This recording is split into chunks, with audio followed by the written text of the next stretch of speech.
Nice. Yeah, here we go.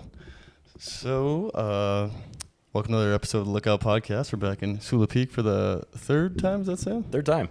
Nice. And then we were also joined by James Verzuh. Am I saying that right? You are.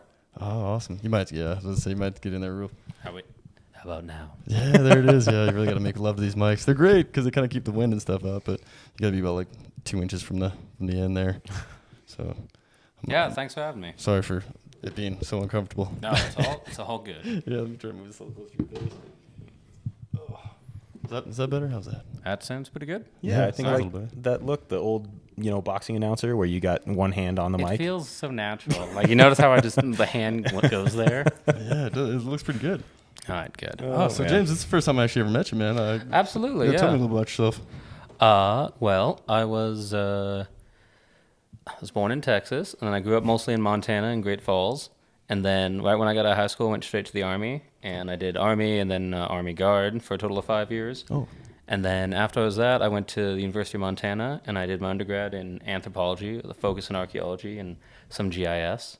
And then when I was done with that, I worked in over in Washington for a little bit, took a bit of a break, and I came back and worked out of Great Falls on the Helena Lewis and Clark National Forest as an archaeologist out there. Oh, wow. And then recently, since April, I've started on the Mount Hood National Forest in Oregon. Oh, dang, man. So you did some traveling. So you're born in Texas? Where about in Texas? Houston. Houston. Did you say that and I missed it?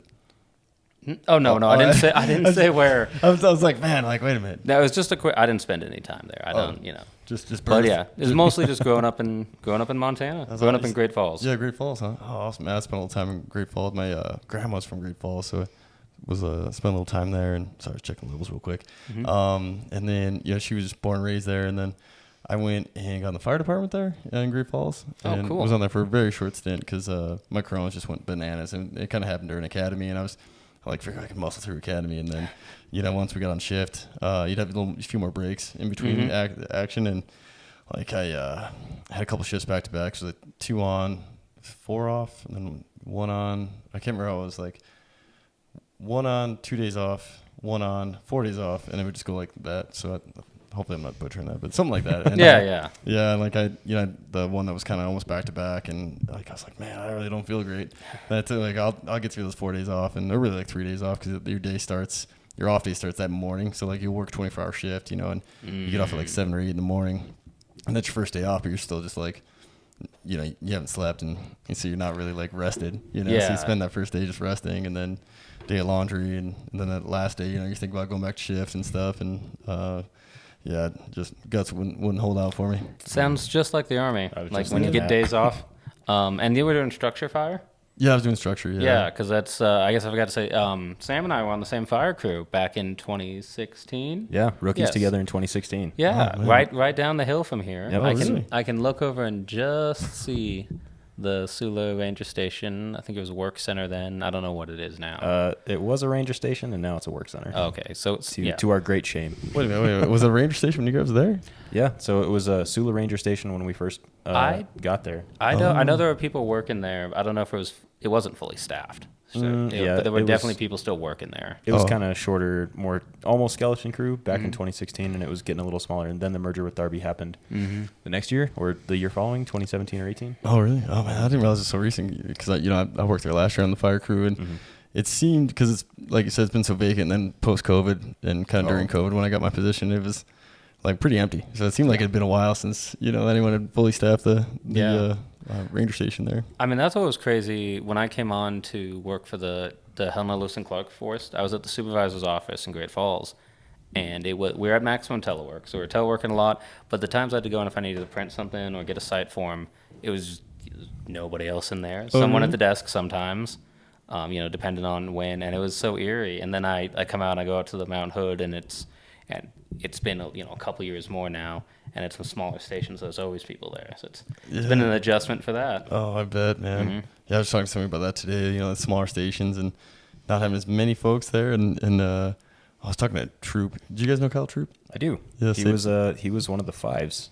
Oh, in yeah. Sula When you were there? rookies. Yeah. Yeah, that's awesome. Yeah, now he's safety officer for the forest, and he's the man. He was just talking about his little stint up in Spotted Bear, and he was saying how there's I don't know, I want to say like 5 cars in the parking lot, and people are like, man, it's time of year when everybody's here. He's like, there's 5 cars here, man. There's like 5 people, you know. Great. But they're just, you know, kind of a remote station, and it's like 2 hours on a dirt road. He was saying, like from pavement, it's 2 hours to get to Spotted Bear, and that's not even like getting up to Hungry Horse, you know, on the highway and everything. But God, what a beautiful spot that place is. So I have to see if they're hiring. That sounds like a great ranger station to work out of. Oh yeah, it's amazing, man. And they got so much backcountry stuff, you know. Like I think, and I was just talking to somebody today, a gal who's staffing Bear Top Lookout. Oh God, I wouldn't mess it up. But she's in the Bob, and she's gonna be on the podcast when she comes down and share some of the stories of living out there in the Bob. She's right next to Gates Park. But we were talking today, and she still has a phone in her lookout. She's staffing that lookout right now, you know. Man, I wish Bear something. Man, I don't know, Bear something.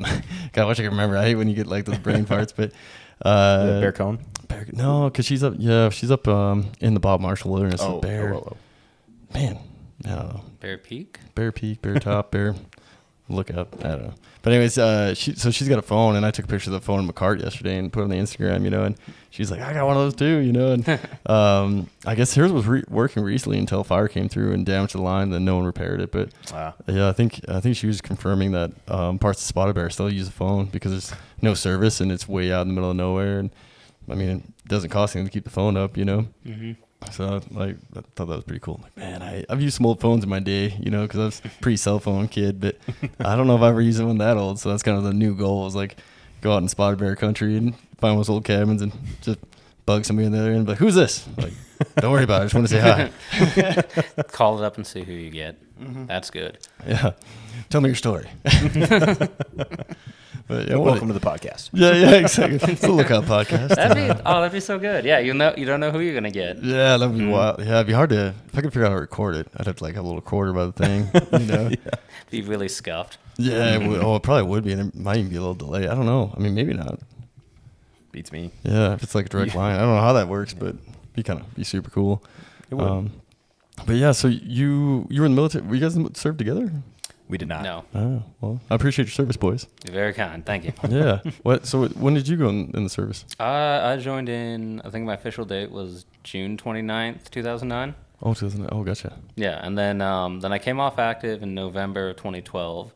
And when I was getting ready to get active, they were like, well, yeah, what do you want to do your guard time? I was like, I'm sorry, what? And like, yeah, we show 3 years of guard time on your contract. I was like, well, is there any openings in Montana? And they had one. So, oh, cool. So I was able to come back to Montana, because by then I was only trying to go to college. Oh, yeah. And then, so I was in the guard until, let's see, like August 2014. Oh, really? Yeah. Man, yeah. So, I mean, good work out of doors. Yeah, 9 years ago, man. It's so weird to say that. Like, I keep forgetting we're like in the 20s, you know? Yeah. Like a bunch of my fire career, like the most interesting stuff that I did in fire was like in 2013, 2015, and 2017, really. And then the rest was more like, you know, trying to figure out what else I was going to do with my life, you know? So, like, not quite as exciting, I guess. Oh, yeah, it feels weird to be 10 years from my deployment. Like, very strange. That is, yeah. Were you Iraq, or where'd you go? I was Afghanistan. Afghanistan? Oh, yeah, gotcha. so I would have been 10, 11 over there. Oh, wow. Yeah. That had to be a little gnarly, huh? There was nothing like it. It was really crazy. Yeah. And I could talk for a long time about all the stuff on it, but it was a very unique, very different experience. Like being on like another planet kind of deal, or? Yeah, a little bit. Yeah, it was such a whole different look. I thought Afghanistan looked a lot like Utah. Oh, really? A lot of guys said it looked like Texas. Yeah. So, yeah, but I thought it looked like northern Utah. Oh, gotcha. Kind of desolate, a little bit flat and well, it would sandy. be either flat or very mountainous, and there was no in between. Oh, really? And then, which is my experience, having family around Salt Lake, going on family trips. That's what I remember the area around Salt Lake being like. Oh. Either very rocky on one side or completely flat on the other. Yeah, yeah. But no, it was insanely flat. There were days that I looked and I realized that like I couldn't tell what something was, and I got binoculars out to get a closer look at it. And I realized it was the peak of a mountain, and I was seeing the curve of the earth. It was so flat, and it was so far out there. Yeah. So like a giant mountain, but you can only see just the tip. So I could just see the tip, and I was like, what the heck is that? And then I realized, I was like, oh man, it's because I can see the curve of the earth. Man, that's wild. That's like ocean things. You hear people talk about like ships disappearing back in the day because they go over the curve of the earth. Wow, that'd be wild to see, man. What now, flat earthers? Yeah, exactly. Yeah. Contest that. Nailed them. Yeah, exactly. From a guy who doesn't really know much talking on a mic here. Talk about me, not you boys. You boys are smart. So then you almost got a doctorate at some point. We gotta tease that. Dr. James story. Yeah, we got on this fire crew, and I don't remember all the details, but basically I was at the VA and they were. Someone came by from the smoke jumpers in Missoula, and they're like, "Oh, we're looking to stand up an all-veteran crew. Would you be interested?" And I was like, "Yeah, absolutely, for fire," because I was looking to get my foot in the door for doing Forest Service. Yeah. And so, it came down to Sula, and it was all veterans on the crew, and so it was a really good start there. And something the Forest Service is good on is, they talk about, like, yeah, what are you looking to do? And I told them I want to, do be an archeologist, work in archaeology for the Forest Service. Yeah. And so that got around. So the way they Short Round called him Dr. Jones. Sam started calling me Dr. James. Yeah. It was just too easy because we found out you had the archaeology gig going on, and it was the beard and the mustache and everything was perfect. And it's like Dr. James. Yeah, Dr. James. Hey. That stuck quick. It was a crew of nicknames. Yeah. Mm-hmm. Man, I was talking to somebody recently, like they haven't really seen that in a while, like in the fire crews or anywhere anymore. Like back in the day, there's nicknames for everybody and just like more jokes. It feels like I don't know. Mm-hmm. Well, I think it was an Army thing a little bit because we got going, especially as because we had a big fire on this forest that year, and it felt so much like deployment. It felt so much like being in the Army again. So I think that was just a byproduct of all the Army guys start the nickname thing again. Yeah, I could definitely see that, man. That's pretty cool, though. And yeah, I imagine like at least my experience with a lot of veterans is so used to kind of like a regiment schedule. So like they cruise in a fire and used to talking on walkie-talkies or radios. So it's like usually the combo's really good because they're already no brevity, and then just the getting a routine. A lot of folks who come out of the military are used to having routines, so it's like they click right in. Yeah, that, and then we were talking about this earlier today. How like you get in the right mindset for the Army when they're like, right, this is what we're doing today. And you're like, okay, this is what we're doing today, and you don't worry about it. Yeah, you don't worry about tomorrow. Just worry about today. Yeah, and like the end of today, you can worry about tomorrow. And you're at peace with it. You're like, all right, we're doing this thing today, and like, I don't really understand, but that's fine. We're doing this. This is what we're doing. Things are going to happen to you, and you're just going to be at peace with it. Yeah, and it's so great to have that peace. I don't have it anymore now. No, yeah, that's a weird thing. Yeah, about getting on a fire and probably the military is like you said, like, all right, we're doing here, and probably I don't know how long it's going to be. Like, we could be just working this piece of line for a week. I don't know, and you could be gone in 30 minutes. Yeah, exactly, and could totally change. Then you're just like, oh, I guess we're doing this now. Yep. It's so nice because there's a lot of folks who, unfortunately, and I feel bad for them because they have like that rigid mind frame. Like one of my friends, his name's Bronson. He was rookie in McCall, and he said like one of the biggest studs that were in rookie training. I think it only lasted a few days because he just could not handle not knowing what was going to happen next. And maybe I'm messing the story up. Maybe it lasted longer, but I mean, like he was crushing everything, but like just that not knowing was bothering was driving him bananas. Yeah, that mental side. No, they talk about it a lot in basic training, and it comes up a lot. Yeah, I bet, man. Try to probably work it out in basic training. I was too tired to even think. Yeah, to even care. They must be doing. There must be something because you just get to where you're like, yep, sounds good. Then, you don't worry about it, and most people get it, so they must have some trick to it. Yeah, you're gonna eat these powdered eggs, and then you're gonna climb over that wall, and then you're gonna run 3 miles, and you're like, okay. I'm like, oh, thank goodness, powdered eggs. Yeah. Oh, lucky me. Yeah. Some protein in these things, right? Yeah. That's amazing. Yeah, we get fed today. No, they fed us. We get fed, and it's not MREs. Yeah, that was when it was good. MREs. Ooh. One of my favorite things ever is every long-term girlfriend that I've had at one point we've sat down and I'm like, okay, so I want to eat an MRE together. Oh. And it's usually a traumatic experience for one of the parties. Yeah, what kind of punishment are you trying to do here? All right. It may be a little mean, on it. but I mean, I don't have to sell much. Usually it's like precluded by questions about like what was service like, stuff like that. And I'm like, oh, MREs, those are gross. And they're like, are they? And I'm like, let's find out. This is gonna be a dinner date. This is gonna be great. Here's a bag lunch for dinner. My last long-term girlfriend almost threw up, and I did feel bad. I was like, okay, man. let's move on. It's crazy how popular MREs are for people who were never in. Yeah, surprising stuff. Yeah. It really surprised me because I know people who are like all about them. And they eat a fair bit from like hunting or they're like for whatever reason they're in the money. They've had a bunch of. They're very expensive too. Yeah.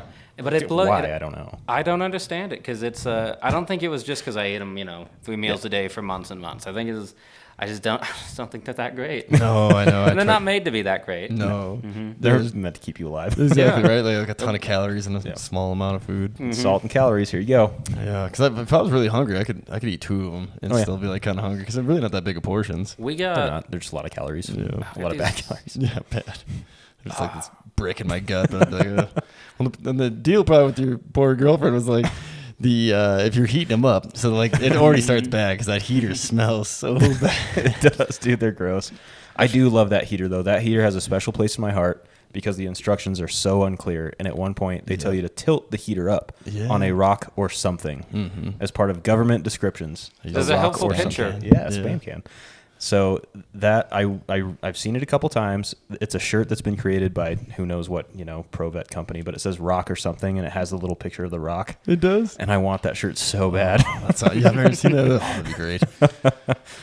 It gets ridiculously hot pretty fast, Yeah. Unless you get a dud one. Have you ever got a dud one? Where you're like, Yeah, I've got a dud where I yeah. expected my buffalo chicken to be heated, and then it was not. Yeah, you're like feeling it put against your face. You're like, this is not warm. Maybe I had more water. I was I've been down that road. I was stationed in Alaska though, and those heaters were clutch. I don't care how bad they smelled. Yeah. That's a hand warmer. Oh, for sure. I thought you were shoving it in your sleeping bag. Just had a little vent for it to come out. Oh, dude. We had these big puff suits they came out with, and it's the same material as the sleeping bag. Oh, yeah, yeah. so, Yeah. But they're huge part. Super warm. They're amazing. Not allowed to wear 'em. We had those for Afghanistan, and then we also had when the towers we'd worked out and we'd bought some like heaters from the locals, and we had some fuel, so we had them going, and they're these little square heaters, and so they were right up against. And I guess one of the guys, he didn't realize how close he'd gotten to his heater. Oh, no. And he was all bundled up, so he didn't feel it till it was far too late that he'd burned this perfect square hole into the leg on one of them. Oh, no. And then it'd gone all the way through to his leg, and it was like, you're gonna have to do the rest of the deployment without the nice warm pants. I'm sorry. Oh, man, it's unfortunate. Did it do any damage to his skin? Or? I don't think so. No, he didn't get it's just that he didn't notice it until it was already burned through, and he's like, "Wait, what? Oh no!" Yeah. Oh man. Well, I heard too, like usually around the base and stuff, they're burning garbage, so you might not even have a smell, right? Because you might not pick that smell up if it's similar to the garbage smell. If you're This we were on like a really small position. We'd transfer. We were on this like rotation, so we would go to. We'd be on a fob, then we'd be at these OPs and doing missions, and then we'd be at this checkpoint. Oh, gotcha. And like the checkpoint, I'm trying to find something around it. It's the size of your typical ranger station, I guess. Oh. It's like a small office building size, and then it would be. It was a couple of buildings we'd filled in with HESCO barriers around and sandbags and some towers. And then, so we had like one building we could get into, and then some that were more just being used for walls and gotcha. enough room to park all the strikers. And so, FOB forward operating base. Is that FOB? Forward operating base. This was a checkpoint. Forward operating base was much bigger. Oh, gotcha. Yeah, I thought I heard FOB. I was like, I gotta. Yeah. No, and I did say that, but it was like a rotation, so we'd switch around different stuff. Oh, gotcha. Yeah, I forgot to turn the fan on, boys. Sorry. No, it's all right. No worries. Maybe it'll help us from overheating ourselves. Yeah, I don't know if we'll get much from this. Probably not.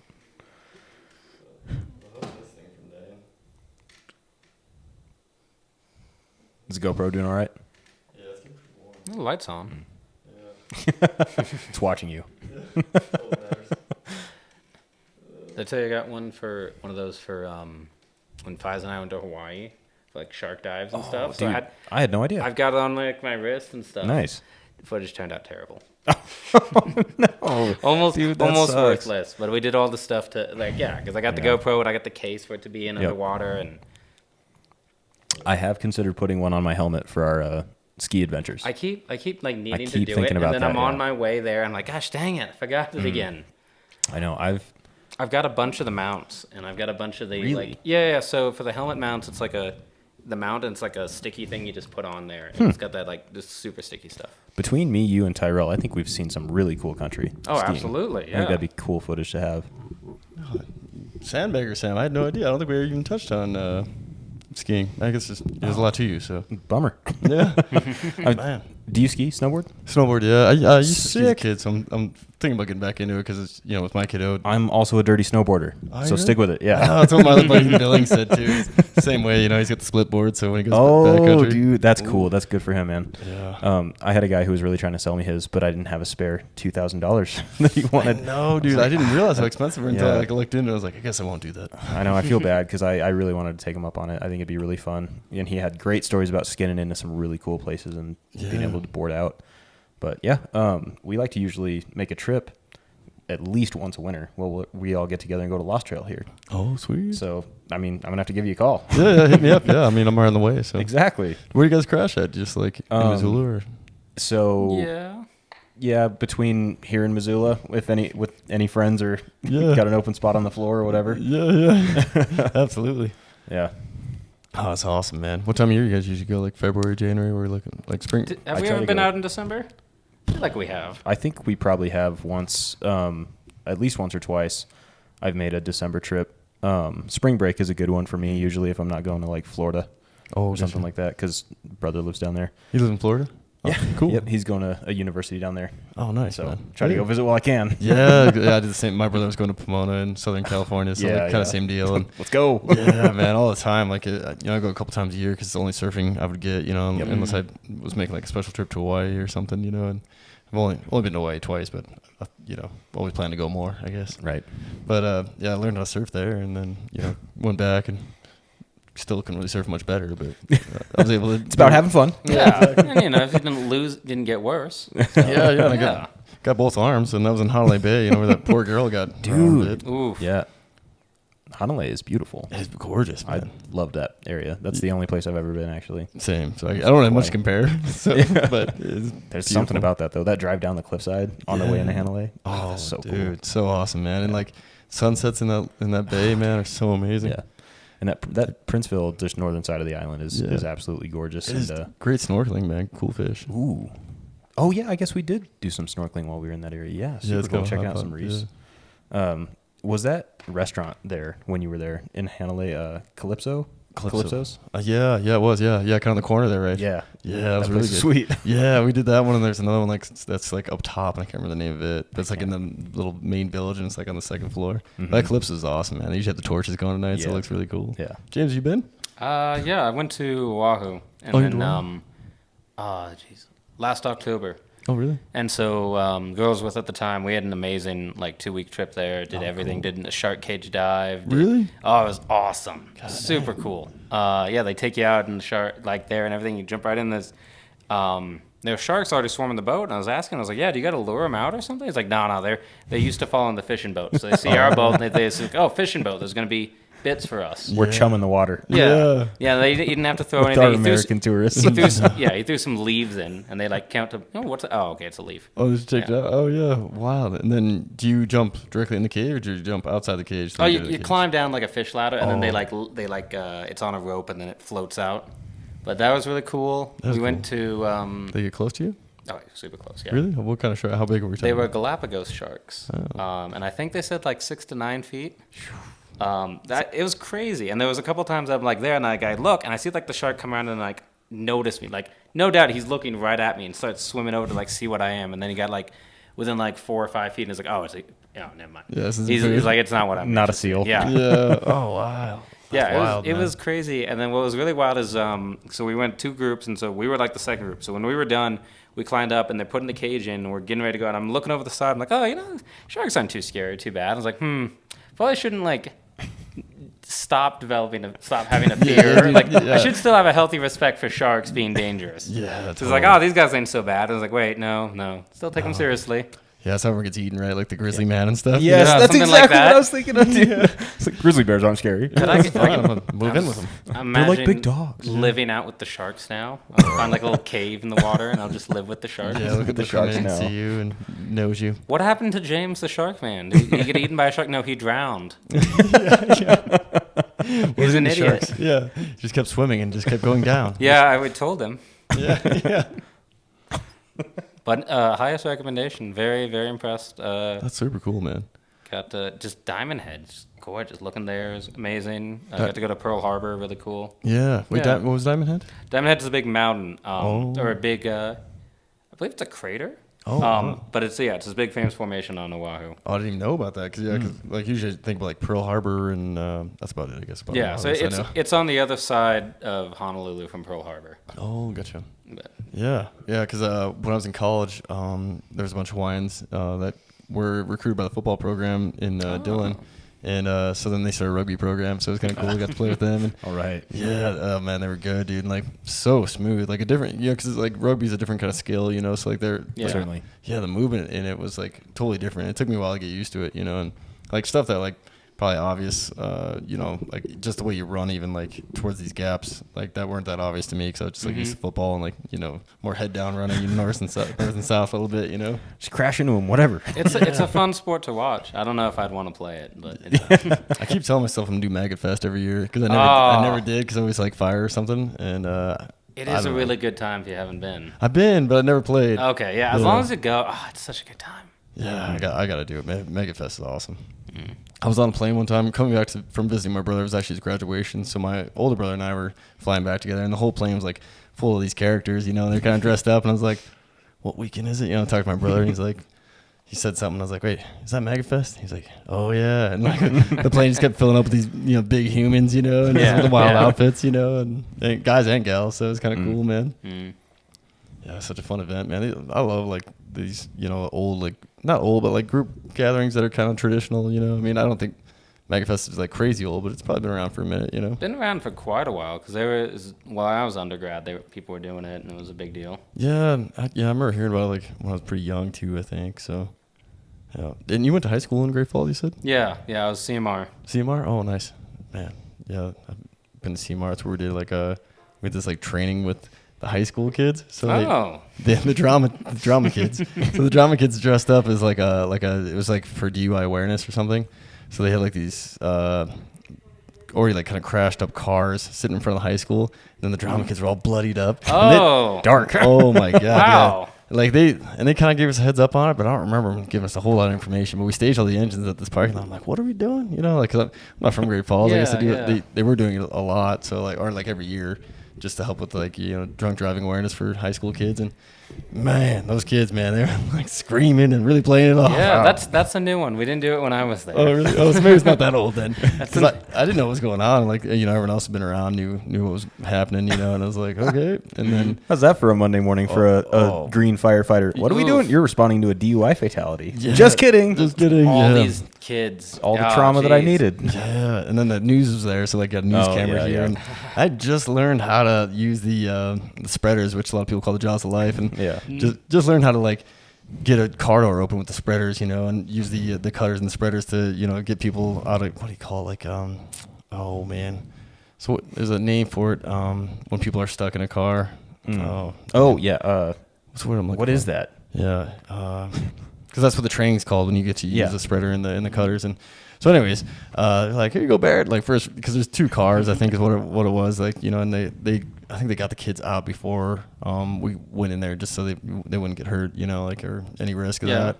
But still, like, I think they had a dummy in the seat, so like I had to act like I like still go in there safe and try to get the door off, and then someone grabbed the dummy, and it was a lot of pressure. And my grandma was like, "You're on the news." I was like, "Look, please don't remind me." Yeah, I was like sweating, man. But I think it was cool though, because like all the high school kids got involved, and drama kids played it off pretty good. So hopefully, made some folks think twice before drinking and driving. Yeah, that's some good training, good practice. Yeah, absolutely, really good, because it definitely raises the stress level. As for a new, fresh out of the academy rookie. Yeah, that's a fun time in Army training too. Entrapment training or something. I don't know if you guys do that same thing. Are you talking about the house with like, it's like dark and there's all like the fake blood on the floors and stuff? Oh yeah, we had. Are you talking for like a breaching scenario? You go first, because I think we're talking about different things. Ooh. Because I know like the breaching and clearing scenarios, yes, got like kind of realistic like that, but also like a what is it called?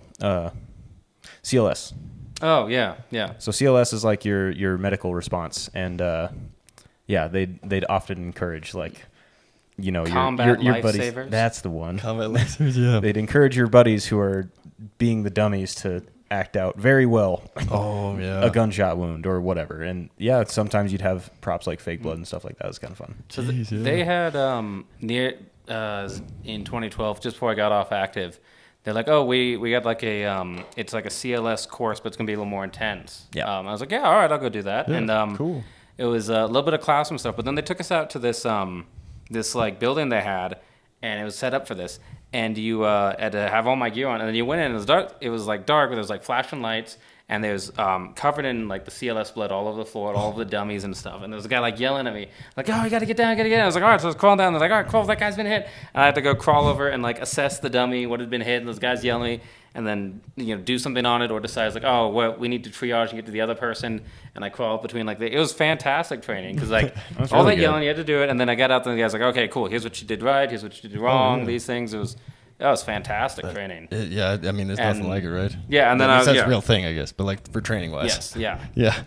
Yeah. I thought it was really, really good. Yeah, man. Yeah, same. Like I didn't want to do it again, but I was like really glad to have it because then I knew like all my training, like because that's what's supposed to happen, right? Like that reptilian part of your brain where they talk about like it's supposed to kick in and revert to your training, and it definitely did for me. So yeah, absolutely. Yeah, and so it's like you said, very important.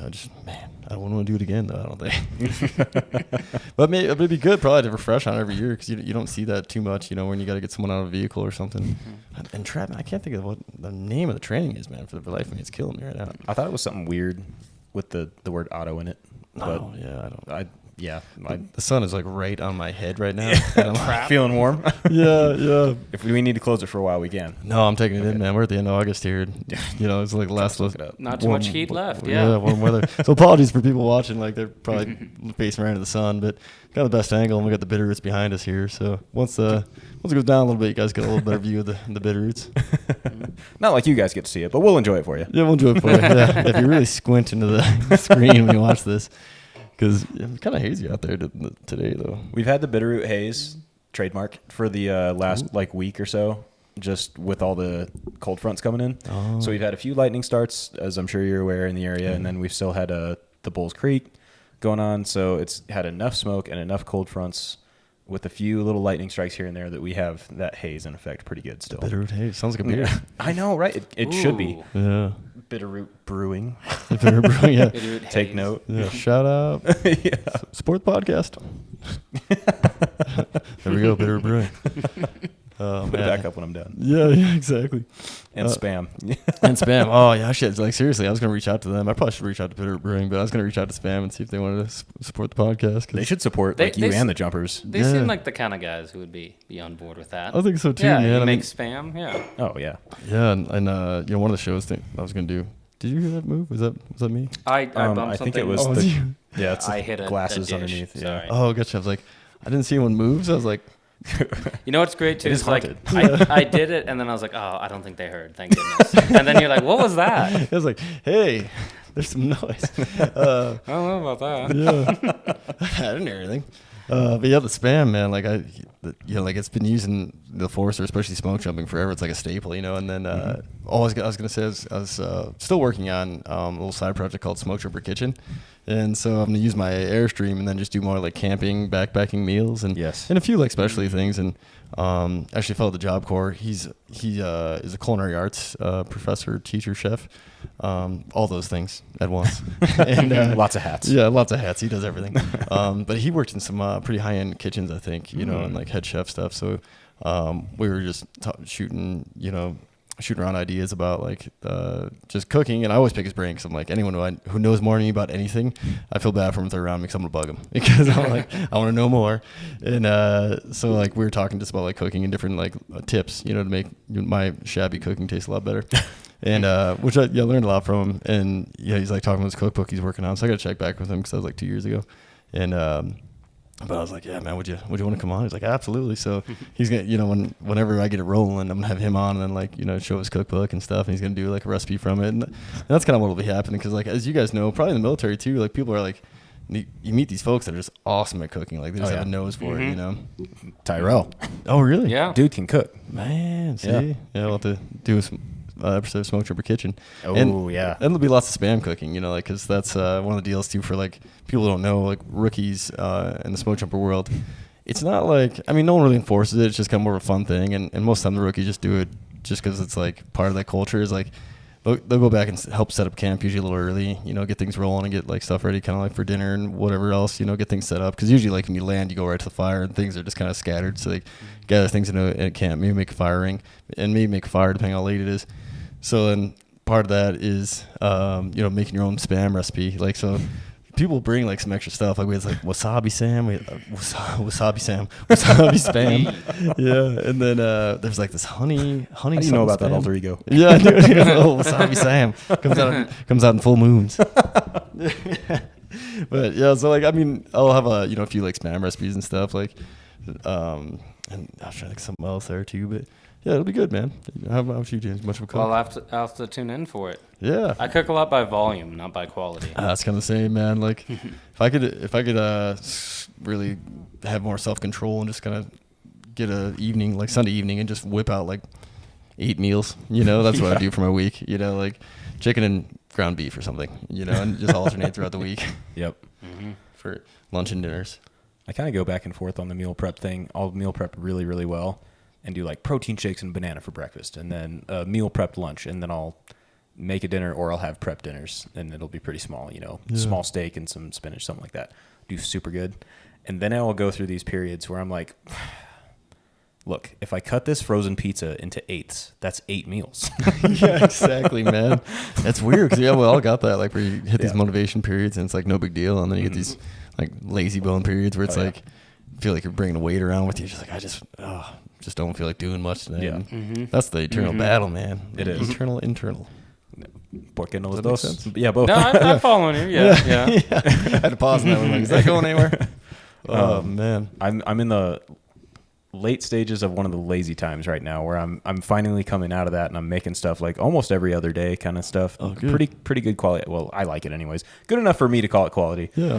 And better than MRE. Oh my God. And consistently like cook decent stuff, have some stuff for the next couple days. Yeah. But I got to tell you, the last couple weeks I have been living on burritos and quesadillas. Oh, man. It's hard to beat a burrito though. It is, and it's so easy. And it's like I already got the ground beef cooked. I've got black beans. I've got some really good spicy salsa. Like, get all your food groups in there. Yeah, absolutely. Yeah, exactly. protein and cheese. Yeah, exactly. Perfect. Little carbs from the wrap. Yeah. Set up. Yeah, I know I'm getting old, like, and maybe the Crohn's too, but like if I eat too late, I'll have like a gut ache in the middle of the night, you know? Oh, man. I think that's just old, maybe a little bit of Crohn's, but. Yeah, could be both on that. These things happen. Yeah, exactly. Just try to ignore them. Age is just a number. Keep telling myself. Yeah. I was talking to Aaron McCowan about that. Have you met Aaron? No, but like he's up at Spotted Bear. Troop he telling is. Me. Yeah. You should have him on this podcast, guys. He's another James. Really? He's very knowledgeable, very, very bright guy who is very good at speaking, as I am obviously not. And we got that in common. But shoot, what were we just talking about prior to this? Why did food? You're very good at speaking. There was some reason that he needed to be on this podcast. McCown. Well, other than him being burritos, might have been that. Health. Oh, it was health. Oh. It was health. Mm. So he's a few years older than me, and he was my supervisor many moons ago down in Sula. And I mean, as part of the fire culture, you tend to work hard, play hard. And by play hard, that usually means drink too many beers on most nights after work until too late, and then get up too early to do the same thing. Oh, exactly. And in 24-hour rotation. So one of those days we're drinking beers and it's late, and he's like, it's stupid. We drink way too many beers, and then you wake up tomorrow and you're like, why do I feel like shit? Such a young age, man. And then you do that like 97 times in a row over the summer. And then finally fall comes around and you're like, I should eat a salad. Yeah, go to bed at 8. Yeah, I should take a break, drink some water. Yeah, man. It's funny how that's resonated more with me now that I get a little bit older. I'm like, I should probably go to bed. Why am I not in bed? It's like 9:45. Oh, yeah. The hardest part I have is when like we're at the summer solstice time when it's the sun does not go away until like 11. You're like, oh, like fully dark, until like 11. It's like, oh. I got to say, that was one of the funniest things you've ever said to me was, I think when we first met and you were like, yeah, I really want, you want to be on the podcast? I was like, yeah, absolutely. Somehow we got talking about Deer Mountain and you were like, well, I think, she's a little bit older than us. I imagine she probably goes to bed with the sun. And that was during the height of summer solstice. And I didn't say anything at the time, but I was like, dude, I go to bed with sun. Sun doesn't go down to like 11:45. Yeah. Oh yeah, because I try to give Ellie. Well, I did. We mirror flashed, and then I was like waiting for her tower light to go on, because that's like everyone talked about, like when they were able to staff medicine, or if they just stayed in Medicine Point. Like even the logbook was like, it's so cool because you look across, see the light from Sula, and then you can look across and see Deer Mountain. You know, so I was like waiting, and then there's no light. I'm like, oh. She's asleep. Yeah, she probably turned in like a smart person. You know, I do have people say that to me quite frequently though, where they're like, "I never see your lights on." I'm like, I don't really use them. Like usually I just go to bed. Yeah, but smart. Every every now and then though, I'll turn them on. But yeah, a lot of the local folks will come up and be like, "Oh, I didn't think anyone was up here." Oh yeah. Well, I don't keep the lights on all night. Yeah, because I mean, you were talking about Thrill Kill, who just retired. You know, and, his family's been in the valley forever, and he grew up, his whole life here, and one of his family house is still just north of Hamilton there. But he's talking about a kid coming up from like Darby or something, and during the summer, and he'd look up and he could see the Ward Mountain Lookout when it used to be a tower up there, and he could see the light glowing, and there's not much light pollution, so he said that like Hamilton's way smaller. There wasn't a whole lot of lights on in Hamilton in the town really.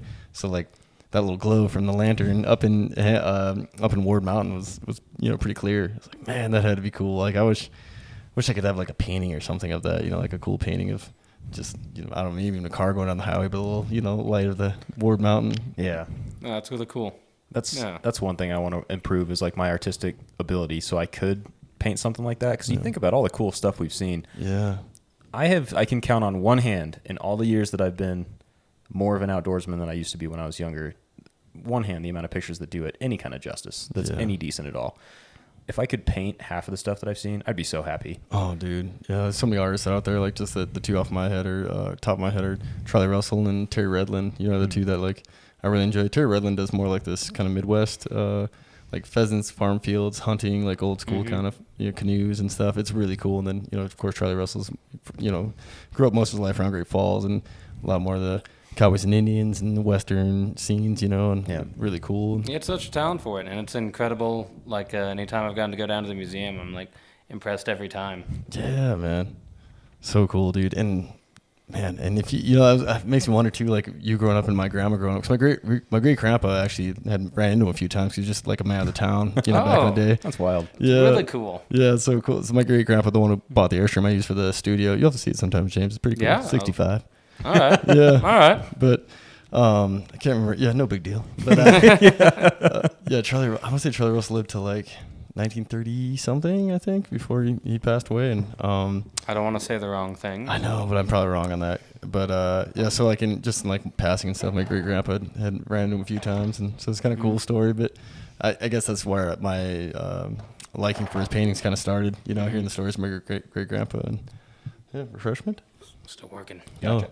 But I was thinking, like, as my grandma's a kid and when you were a kid, probably a little more rare when you were a kid. But he used to just kind of give paintings and sculptures away because he used to be a sculptor too, So I have a story about one of his paintings. Really? I was hoping this was gonna go this way. So I was a kid in Washington for a little bit when my dad was working at what would become JBLM. I think it was just Fort Lewis at the time. Oh.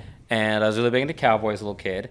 And he put up a picture that he'd had as a kid when he was growing up in Billings up on the wall. And I didn't realize this, but it was a Charlie Russell. Oh. And it's the one of there's all the cowboys partying as they go into the saloon, like really tearing up the front of the building. Yeah. And I thought that was really cool. And then it was funny. So eventually we moved to not just Montana, but Great Falls, where he's from. Yeah. And then I'm taking a class, and you learn about him. We do a school field trip there. And they have a big print of that one, and it's much larger size. And they come around and they're like, yeah, so this is a print of one that's on loan to us from a museum in Texas. They don't actually know where the original is. I was like, oh, that's wild. I was thinking because I have it at home. I have what I assumed was a print of that at home. Yeah. And then I come home and I'm looking at it, and you know how like on those kind of pictures, the light hits it, you can see stuff. I move to the side, and the light hits it, and it hits it on the side, and there's an R pressed into one corner. Oh, really? And so I've always suspected I have the original. It's not an oil painting, like it is a print, but it's it's got a very distinctive stylized R put into. Someone's pressed into one side of the picture. Oh, really? So I always like to think that I have the original. Yeah, that is But wild. the problem is it's not an oil painting. No, I was just gonna ask because that's a lot of times to give away too. If you get to the side, oil painting has a little bit of like rise, right, where the paint dried. Yeah, you'd be able to see that. And I looked and was like, no, it's all flat. Oh man, that's kind of cool though. Like, And no one knows where the original is, I'm told. yeah, I wonder. Yeah, because like that's what I heard too. Like saloons all around Great Falls, had Charlie Russells in them and stuff, and especially before he got famous, and was like selling for any kind of money. He just sell them for a little bit of money, I heard. And he lived in Cascade for a little bit when he. Yeah, he had an incredible life, and then like not just all of that, but like by the end of his life, he was very famous. And I love this picture. They had at the museum, and this picture of him, and he's got some carvings he's working on. There's some guys looking around him really interested, and I guess someone was doing like dude ranch kind of trips for people who wanted the cowboy experience, and he was hired to just come out and hang out and tell stories and be part of the experience. That's so cool. I was like, that's man. great, that's awesome. Yeah. And do you guys know about his place in Glacier, like right on Lake McDonald? What? I don't know much about it. Yeah, Heard about it. Yeah, I didn't know that. Yeah, like I didn't know about it until more like recently. Well, I think it was that PBS special that I watched that kind of did a chronological following of his life. They told the whole story and stuff, and that's how I think that I'm fairly certain that was the age he passed away. So that's why I threw that number out there. I could be wrong, but he had this cabin on Lake McDonald. And he also used it like as a studio. So he invited other artists, and especially up and coming artists, and help them out, and they'd share ideas and stuff. And then I think he got his place before it was a national park. I think it became a national. Actually, I'm almost positive it became a national park in 1910 because of reminded me of the Great Burn in 1910. So and I think he got his place in like 1905, which also is the first year of the Forest Service. So I could be getting these numbers wrong because there are other numbers, but it's somewhere around that time frame for sure. And there like you said, the storytelling, like he'd go over to Lake McDonald Lodge like right after it was built, and you just hang out in like the kind of saloon area, I guess, and like share stories around the fire. And then I don't know like if there's a road there, if we just like would motor over in a boat. So like that's some stuff I always wanted to figure out. But man, like you said, such a cool life he lived, and had lived with like Indians and had friends. Like one of the paintings, the prints I have in my house is where he's introducing his friends, and I can't remember the name of the Indian fellow, but he's like one of the prominent people in the painting there, and in that PBS special they talk about it too. It's pretty cool. Yeah, no, he's lived a very full life, and it certainly earned his place on the list of Montana heroes. Yeah, absolutely, man. Yeah, super cool. And worked his way, from St. Louis or something, I think, right? In the Midwest, I think, and made his way over and adopted the lifestyle of a Western kind of cowboy there. Pretty cool. Then, so you being like an archaeology and historian, so I get, that probably like plays a little bit in your interests, huh? Yeah, absolutely. Well, it's I guess, how do you mean?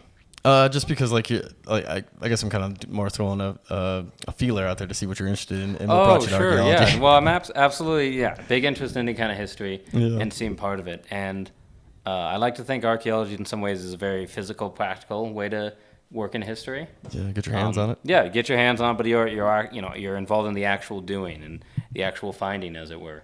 Yeah. I was doing, after I got out of the Army, I was doing general anthropology, and I did the Archae intro class. And one of the TAs says, like, oh, I think you'd like to come out on the dig. Like, I think you'd really enjoy it. We're doing this dig this summer as a field school up in Canada. And I was like, all right. Well, I looked and I was like, yeah, okay, I can do that. So I went out there with them. I had an absolute blast. We were out digging 6 days a week, and we would get up early, go up to the site, excavate till about 4, and then we'd walk from there over to the bar, and we'd have a good evening there, and go back, go to sleep, and repeat it the next day. That sounds awesome, man. Probably exciting every day, right? Because you're probably uncovering a little more of whatever was on the dig, right? Yeah. Without getting too much into it, it was pit houses, and so we were very lucky that it was referred to as bands up in Canada. So the local Native American band had us out there, and the professor who was running the dig had a really good relationship with them, and so we were able to do an excavation at this pit house. And in previous years, they'd excavated items that had come from sort of a historic period. And so one of the objects was a horseshoe that had a number that they were able to trace back to New York City. Whoa. And so we were below that because as far as we could tell, this had multiple occupations over time. So people had lived here, And then when they're moving out or when they're done living there, they generally burn down the top on it and then build up top of it again. So there's several layers down for us to see the way these people lived. And some, so we'd find tons and tons of salmon vertebrae and salmon bones. We'd find evidence of charcoal from the hearths or from the actual beams from the house as they'd come down. So Hey, it was. For the uninitiated, what's a pit house? Oh, yes, I'm so sorry. Good question. They vary, of course, across the world in North America. But in this case, a pit house would refer to if you'd have a house, you'd dig out a little bit into the ground, a couple feet, sometimes a little bit more, and then you would build usually sort of like a dome on top of it. The most famous are probably, you guys might be familiar with pictures of like the Mandan villages from like Lewis and Clark's trip. But there's all kinds of variations. And a lot of times, you'd build these up, and it would be with dirt, or you'd build them up with roof beams. They'd have like full wooden beams, and then built up on top of that. And then sometimes people would enter from the top. Sometimes you'd be set up to enter from the side. Okay. But yeah, it's just just very common across, not just North America, but the world. Right. That's wild. Okay. Thank you. Yeah, and so that was such a good experience. I asked a different TA, and I was like, yeah, what would it take to switch my major? And they helped me out, and that was the rest. And then from there, I was lucky to volunteer with the Forest Service. An archaeologist let me come out and do some survey with them in a volunteer status, and that's when I knew I loved it. And that got me a lot of practical education in how to do it. And so by the time I was done doing fire and done with my degree, I was ready to move into a regular seasonal job. Oh, yeah. Yeah. As an archaeologist, seasonal? Yeah. So the kind of archaeology career path, to zoom out, the archaeology career path is you go work at a museum, which is very hard to get that job because the people who have them tend to hold on to them. I bet, yeah. You can do like job-to-job CRM contract work, so cultural resource management for different firms. There's to make a long story short, most construction in the United States needs an archaeologist to take a look at the area first and check if there's any cultural resources there, either physically checking, maybe digging a test pit, and also like looking at the records. So a lot of places will contract that work out. Oh, gotcha. And sometimes it's referred to as shovel bumming because you'll go from job to job, company to company. And then the last thing, big vector for archaeologists is Forest Service or federal work or BLM. So you can do, you could work for one of them. And so generally you start off as a seasonal. I started as, I think, a GS4. Oh. And our main job that year was surveying. So all right, we want you to go out and do surveying, you're checking for cultural materials. With the understanding like that you have an archaeological education and background, you're able to identify things that will have cultural significance. And so we do that. I spent the summer doing that, and then occasionally got pulled for other things to help with. And then as I've gone on, I've done more. I've written more and more site reports, more big projects. I'll write if we have a vandalism on the forest that affects historic or pre-contact materials. I'll write up a bit on that. Come out and advise on fires as like a reed or a reef. Yeah, which you'd probably be familiar with. That's what I first got introduced to archaeology, folks, was on fires. Yeah, exactly. So that's a part of it. And then we also, I like that we're there with the public. A lot of times we'll get people come in and they're like, hey, my great-grandfather just passed away, and we have this picture of him working for the Forest Service out here, and we'll try to help them find where that picture was taken, or see if we can find any record about him. So that's cool, man. Yeah, I love the work. Yeah, it's amazing, and I didn't realize the private sector had to do that because I know like being a Forest Service employee and in my new position, partnership coordinator, I help like with partnerships a lot with the Job Corps coming to help us do work like this fence in Spring Gulch, just like right down there. Yeah. And we could, what we could do is use the existing post holes and, put in a new version of the fence using the old post holes so we didn't disturb the site. But to actually, what happened is it ran onto someone's private ground. And probably back in the day, it was like a partnership agreement because they probably had a fence too. So they're like, yeah, whatever, man, we'll saving me money by putting more fence on my property. But now it's like, we're trying to keep all of our stuff on our land, so liabilities and stuff, whatever, probably. And so to make it true to the Forest Service boundary, it's going through new territory, so it needs like the ARC approval and stuff probably. Huh? They probably came out and did a little survey and then might have dug a test pit. Oh, they haven't yet, but yeah, it's in the works so they just replace the existing fence and then can only take it so far because it needs. And in this case, like you're saying, if you have already disturbed ground and you're redoing it, then generally it's not as intensive a review you do. You still do look at something, Yeah. and it'll come down to what your agreement with the state office is. So Gotcha. I believe every state has a state historic preservation office, and so part of working for the federal government as an archaeologist is liaison with them and making sure we're on the same page on stuff. Oh yeah, I think, and let me know if I'm wrong here, but from what I heard is that we're a 50-year deal. So if thing's over 50 years old in the forest, it becomes historic or something. So when you talk about archaeology, how old is something an artifact? So generally, that's what it is. Yeah. It's 50 years is considered something's considered part of the historical record, and then an object's an artifact.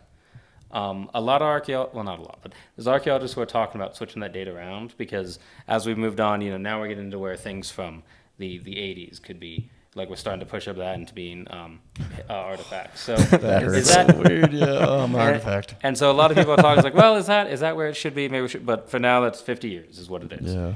And so that's when also all these laws take effect. Oh, gotcha. And then for historics, so generally North American archaeology is either historic or pre-contact. It used to be called prehistoric. Oh. And so the cutoff is Lewis and Clark. So if it's pre-Lewis and Clark, it's pre-contact, before contact. Yeah. And if it's after, it's considered historic. Oh. And so that kind of helps us our two eras of what we're looking for when I'm doing any kind of work.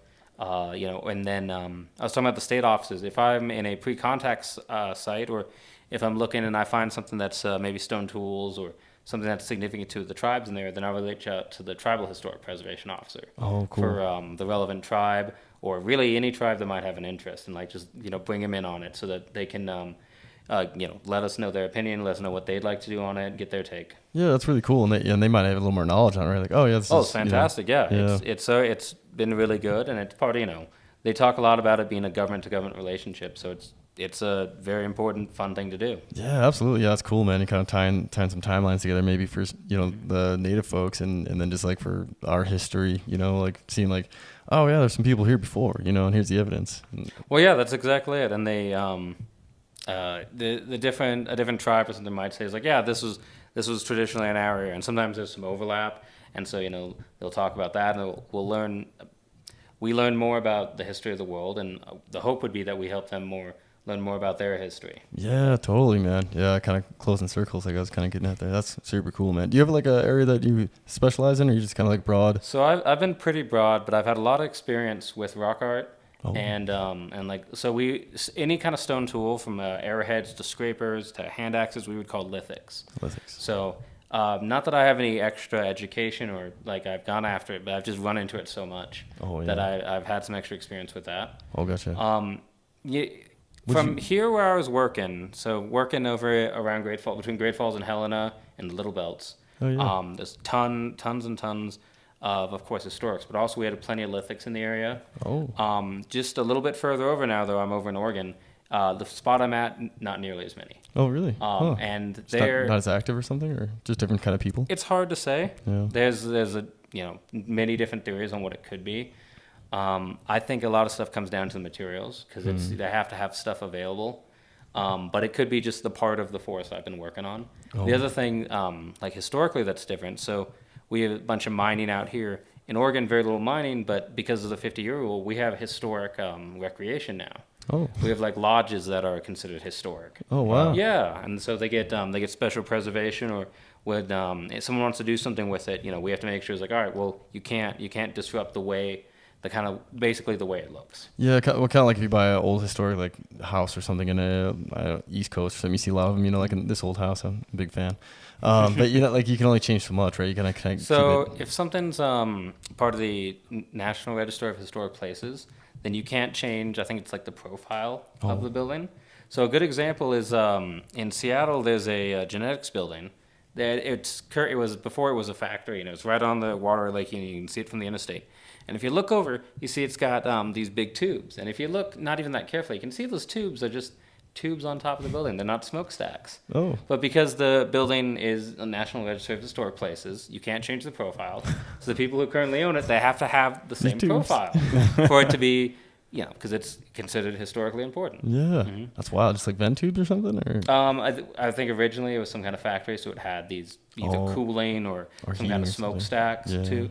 But yeah, now they're just for show. But then that is important to do it. Yeah. It's not the wording of it, but I like to think like, do we need this to tell the story of this area? And if the answer is yes, well, then it should probably be on there. Yeah, That's kind of like the rule of thumb I go by. Yeah, and I like that too, because then you look at these old photos and you see like especially a building as unique as that, and then for me, like just a fan of history, driving through, I'd be like, oh yeah, like it gives me kind of warm feelings, like there it is, it's still there, because you just see so many things go away in just one person's lifetime, so be able to preserve stuff is really cool to me. Exactly, and that's it's you've probably seen, if you follow like any historic preservation society online or something, they have pictures and they're like, oh, it's unknown. This is somewhere in the town, but like unknown for it. So it's incredible how much stuff still is easy to get lost. I think that nobody thinks in their own time that they need to write down the stuff. I don't. True. None of us would think we need to explain how that oven works or that stovetop works for frying an egg, but that stuff, that knowledge could be lost, and learning more about how we lived. Yeah. Even these beer cans will tell people about how we lived and what was important to us someday when they excavate the lookout. I actually do think about that a little bit, because we run a little bit of trash in the woods. You can get like the old pop tops where you just rip the top off to open the beer can, and that's just the way it was. So it came completely off the can, and you had these little pop tops everywhere. Yeah, well, and then the different cans and bottles are a great way to date a site. Oh. So it's so difficult to date a site, right? Because there's nothing. Sometimes it's not often a sign or anything that's going to tell you how old it was. But if I can find certain kind of pop tops or certain kind of bottles with a maker's mark on the bottom or certain colors of glass, I can get a sense of what was in it. Oh, yeah. Just from us knowing typologies in the past, but also like when it would have been made, so I have a range for how old the site was that someone would have had it there. Oh, yeah. Unfortunately, when we get into stuff that's pre-contact, it's much more difficult. But there are still ideas of stratigraphy, like the kind of like what I was saying with the field scores on. Because we found something and we can date it, and then we find something under it that's not been disturbed, we can reasonably say, all right, that stuff is older that we found lower. Yeah. Carbon dating, of course, has changed everything and added a lot to the field. Yeah. And I got two questions actually, but the first one is, why do you think people would always burn? Because like I was at a site and you probably know the place, Mesa Verde in Colorado, southwest, and they had some of the like pit dwellings up above where all the cliff dwellings are, and they had the historic thing that I read, and it was like you said, there was remnants of pre-structure before even the structure that they had found, which was kind of caved in by the time somebody discovered it, but they could tell like the layers. Like why do you think they would burn it down to do that? And I don't know if this is like the prevailing theory, so it's just me, but it's I think they identify, hey, this is a good place, and maybe this building isn't working out, but we're going to essentially tear it down or clear it out of the area, and an easy way to do it is burn it so we can build something new here. Yeah, true. So much... pre like heavy equipment, so like you said, yeah. Well, we do, because it was no like... their pioneers would often burn down their cabins when they're moving to get the nails back or to get certain things back. So there might have been some of that too. Yeah. But when we try to predictive model to try to guess where a site is, we can look through some things that'll help us decide. So, we're looking out here. There's not going to be a site necessarily like a habitation site on the side of that hill because you just can't camp on it, right? You can't live on it now. It's not going to work. So we know certain slopes aren't going to be it. We know an area that that there's no water for longer than it's reasonable to go. There's unlikely to be people there. Yeah, that makes sense. So if you have a good site that there's food nearby, there's water, that you have these things available, well then you want to hold on to it in that sense. So that's why I would imagine that someone would be, it's like, all right, we're going to essentially reclaim this land, get rid of this old building and put something new on top of it. Yeah, man. My brain kind of got stuck on the part where you said, fuzz off the sucker, where you said burn down your nails and bring them with you if you're moving. Could you imagine the work in that? I was just thinking about that, standing outside your cabin, just like kind of heating your hands, like, well, when all this is done and the ash is finally a little cool, I'm going to sift through this and get all these nails back. Well, do you want to do that or on your cabin here on Sula Peak, or do you want to walk to Missoula? I'm sorry, Hellgate. True. Hellgate. You can go to Hellgate, and it'll take you a week to go buy some new nails, or I could burn this down since I'm leaving anyway. Might be taking a little horse ride to Hellgate. Yeah. And totally valid. Like, I understand why. Same. But jeez, for that to be your best option, well, that's hilarious. Mm-hmm. Oh, it's so crazy, man. Like everything just took so much longer. But go ahead, man. I was gonna say I have a little anecdote about James' career. I have a lot of respect and fascination with your line of work. I think it's super cool. I could never be a good archaeologist, though. Spoken to by my younger self when we were on the fire crew together, constantly stumble across half-buried stuff. And I just, oh, my God, look at this. This is so cool. And this had to happen. I could count on 2 hands the amount of times this happened. I'd be like, whoa, look at this. And I'd pull it out of the ground. I'm like, James, come here, James. And he's like, put it down, you idiot. What are you doing? The idea is to not disturb it, guy. Yeah, and I think I learned that lesson not at all. Yeah. No, and it's a big one because where you find something is as important as what you found.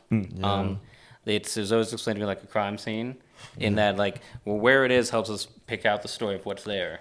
So I was the equivalent of the brand new green detective walking up to the senior detective with like the murder victim's head in my hands. And I was like, I found this. And he's like, check out these bullet casings I found. What are you doing? I got my fingerprints all over them. Check out a sweet knife. Isn't that garbage? I found it in the head. Yeah, it's so weird. But yeah, so it's something we always try to say, and that's So sorry, James. No, that's the posters like that get put up. Say just leave it be, and take a picture and know the location, and then swing by the ranger station and let your local archaeologist know. That's a good PSA message, public Service announcement. Hey, together we are one. Yes. Yeah, because for sure, man. I mean, I'm getting a decent enough following now. Like, this will reach some folks, and for people, I'm like you, Sam. I'd be like, whoa, what is this? And I'd bring it to somebody like, hey, look, and they'd be like, where'd you find it? I'd be like, oh, on the hill, and they'd be like, I'd be like, oh, yeah, I should have left it on. Well, and that's just it, and that's and I think with most people it comes from like wanting to help. We're like, Exactly, this is that's what great. it is. I've heard about this, and I want to go turn it in. But yeah, it's knowing the context is very important. It could be as simple as something as certain kinds of stone tools. Well, knowing that's in that location may be very important to a tribe. Yeah, totally, man. Yeah, and because I could see like guys like me and Sam being like carrying like a spearhead or something like really delicately, like, hey, I did good, right? And you'd be like, no, No, bad boy. Yeah. And more than that, it's the even collecting arrowheads used to be a Boy Scout merit badge. Yeah, I forgot about that, man. And now we're like, they didn't know better. And now, and it's a big shame to lose over that. But now because we do know better, yeah, we try to always tell people. Yeah, I think that was even still a thing when I was there because that's kind of more recent, isn't the arrowhead thing? I'm just trying to remember my Boy Scout days. I got pretty far. I don't think. Yeah, me too. I was life or I think it was. What's the second to last one? Life, I think. Then and I was then there's life, eagle. yeah. Because it's like star, life, eagle, and I think I only had like one thing to do to get Eagle Scout, and I was in high school and thought I had better things to do. So Yeah, funny how that takes over. Yeah, crazy to look back and. Yeah, it's like I just had to dedicate like one day, and I could have got my Eagle Scout. Yeah. I think my greatest shame for grabbing something and coming running to James was that little animal trap. Oh, really? Oh, we were on Roaring Lion Fire. Yes, Yeah. yeah, that was interesting. And it was this rusted out old trap next to a river, and it was sweet. But yeah, I found it, thought it was awesome, picked it up. It's like rinsing it off and stuff like that in the river, and brought it over. James like, check this thing out, man. And you're just like, I did it now. Look, I'm like cringing now because you're cleaning it. There, yeah. Stop what you're doing. Yeah. Sorry, I don't know what I'm doing. Yeah. Oh, it's gonna be tough, James. But no, it's fascinating to try to create a picture of the past and how people lived. And it's the other thing that surprised me getting into it was how much trash is important. Trash is really important to figuring out how people lived, and because it's what they left behind or what they had. More than like you might assume it's like, oh well, maybe we'll find the lost amulet of something, but it's to really get a picture of how people live. You try to get how they lived. Yeah. People find like a lost Big Mac, and from our generation, like it still looks like the picture. Well, I show people a Rockstar can when I'm like doing a thing. I was like, it's the Indiana Jones. It's worthless today, but someday it'll be priceless when they excavate my house. Yeah, exactly, man. Speaking of excavating Sula, I've been digging a little fire pit out here. Yeah. And I got real bored one day. I was like, I could make a nice one. Yeah. Out of all the rock that's around here. You get like half a centimeter of bare grass and dirt up, and it's just all nails. Oh, really? There are so many, and I've piled a bunch at the base of the lookout between the concrete pad and the wall, so you can't really see them. They kind of fall into the gaps, right? But I didn't want to drive on them, and I was like, easy solution. Yeah. I started digging out there. Oh my gosh, I don't know what to do with them all. Yeah, because I think that probably goes from all the different structures. Like Reen Eustace, who's been on this podcast a bunch. Awesome guy, shout out Reen. But he Yeah, he's hit me with the timeline a few times, and I went to the FFLA, Forest Fire Lookout Association, and man, those people are awesome. They invited me to speak, and just such cool folks, such Those a good guys- organization. I reached out to them for a project. They were Oh, super really? helpful. Yeah, man, they're so Yeah. great, and they're so passionate. They help keep lookouts alive, and Mm-hmm. just great folks. If anyone wants to support them, please do. But yeah, so like going over the history of this just location itself, and like you were kind of talking, like there's so like it's not a really big time period, but because since the lookouts were here in like the early 20s, 30s or whatever it was, there was like what they call it, like a grange shed, like it was one of the originals, I think. And then maybe before that could have been a tent. And then like there was like a couple more versions before the one that burned up in 2000. And now we got this guy, so it's like there's a lot of activity up here. It's pretty wild. Yeah. There were over 600 lookouts in Region 1 at one point. Whoa. Which is Region 1 being, for the Forest Service being the northern part of Idaho, Montana, the Dakotas, and a little bit of Wyoming. Yeah. But there was a big at a certain point in different places, but generally around the 60s, a lot of the old lookouts were taken down or burned down, and either new ones put up or we changed what we were doing. So it's not unlikely that those nails are from the old lookout. You check with your forest archaeologist. Yeah. I was thinking the same thing though. That there could be plenty from the old lookout that got scattered throughout here. Yeah, absolutely. And I could talk to old Matt about them, and like the square nails right there. Aren't they supposed to be like the older ones, the kind of square head nails or whatever they are? There's a lot of different ones. I mean, that's what's so cool about it is when you find stuff like that. There's good enough records still of like when those were made or when those were most popular in certain areas that we can get a closer date. Yeah, exactly. That's cool, man. And if you have a good sense of things being about as old or being at the same time or at the same level, and you can date one thing, you can comfortably date everything else there. Oh, that's really cool, man. I'm really jealous of your job. Do you ever go like? We always need more people. Yeah, I know, man. Hey, I don't know if my health and human performance degree will help you in the field there, but Well, just be like feeding you electrolytes and making sure you're eating right. make sure you get that Gatorade. Yeah, are you stretching? But yeah, because like I'm working on a project here. There's a bunch of people. Like it's the Clear Nez, I think started. This is the ETS electronic touring sites, I think is what they're called. But they're basically these little Wi-Fi booths that are all along these historic routes that are right around here. A lot on the Clear Nez, Lolo, and then we got our Magruder corridor, and I think the last one's at Darby to start the trip. And so I'm going around gathering some content and working with the archeologists here in the Bitterroot. And I'm just like so fascinated because I didn't really know much about the Magruder Massacre site. And like when it first got explained to me, it was just kind of like in passing by somebody. And they basically all I got from the story was that there was some guy carrying some gold from Bannock, Virginia City area, and his guys turned on him and they killed him. And I'm like, why is it massacre? Why isn't it just like Magruder murder site then? And then I found out there was more to it, and like more people got killed, animals were killed, and the site. I actually visited the site one time, and it's like, man, yeah. And there's still some questions with that, even though it's in like relatively recent history. They still don't know the 100% story on that yet. Well, and it's funny you say like it's the one thing, and then you find out more and more. Yeah. I was I'm trying to think of how. I don't want to get into too many details on it, but I was working on because like real quick, you can't say a whole lot, right? So professionally, archaeologists don't reveal like locations of site because the theft and vandalism risk is so high. Like you can get on eBay and look up, and there's real artifacts out there for sale that they've been taken from their place. Maybe they've been taken from the not just the place that they had them and sold, but like that would realistically and very reasonably belong to the Native American tribe, and is getting sold on eBay. That's crazy. And it's the same. Or it hurts how many rock art sites I've seen that have been vandalized. Oh, that sucks. That spray paint or some scratch their name or something over. Yeah, I've seen that too. And the thing I put on there is like there's no amount of money that can make more of the past, or we can try to restore it, and there are very good, talented people out there who can do some good work on it. But once we lose something, it's gone forever. And they're talking about telling the story of this area. Well, if you guys are probably familiar with the rock art on Gates of the Bounds, you can see from the water. Yep. Yeah, we lose that, and then we can't tell that part of the story because you need that to Yeah, totally. So yeah, very disappointed. But so in this case, I was working on a site, and there was there had been. So I was going in to check on the site. No one had been down here for 20 years, because the land had changed ownership. And so I was checking the old site reports, and there was a site report from the first archaeologist who did some basic work, and they had their analysis. And then 10 years later, there was About 10 years later, there's another archaeologist. They hadn't been able to get to it because it was on private land now. So they'd look at it from the side, and they'd written something up. And I was like, well, these kind of conflict with each other. So let's go take a look at it. I was gonna, like the two theories kind of? Yeah, the two theories conflicted with each other a little bit. My counterpart in Hella did some research. He found some stuff that also conflicted. So we went out there and we took a look at it. Yeah. And I looked into it, and we came to, we got some pictures, some geometry for it, and we came to some conclusions.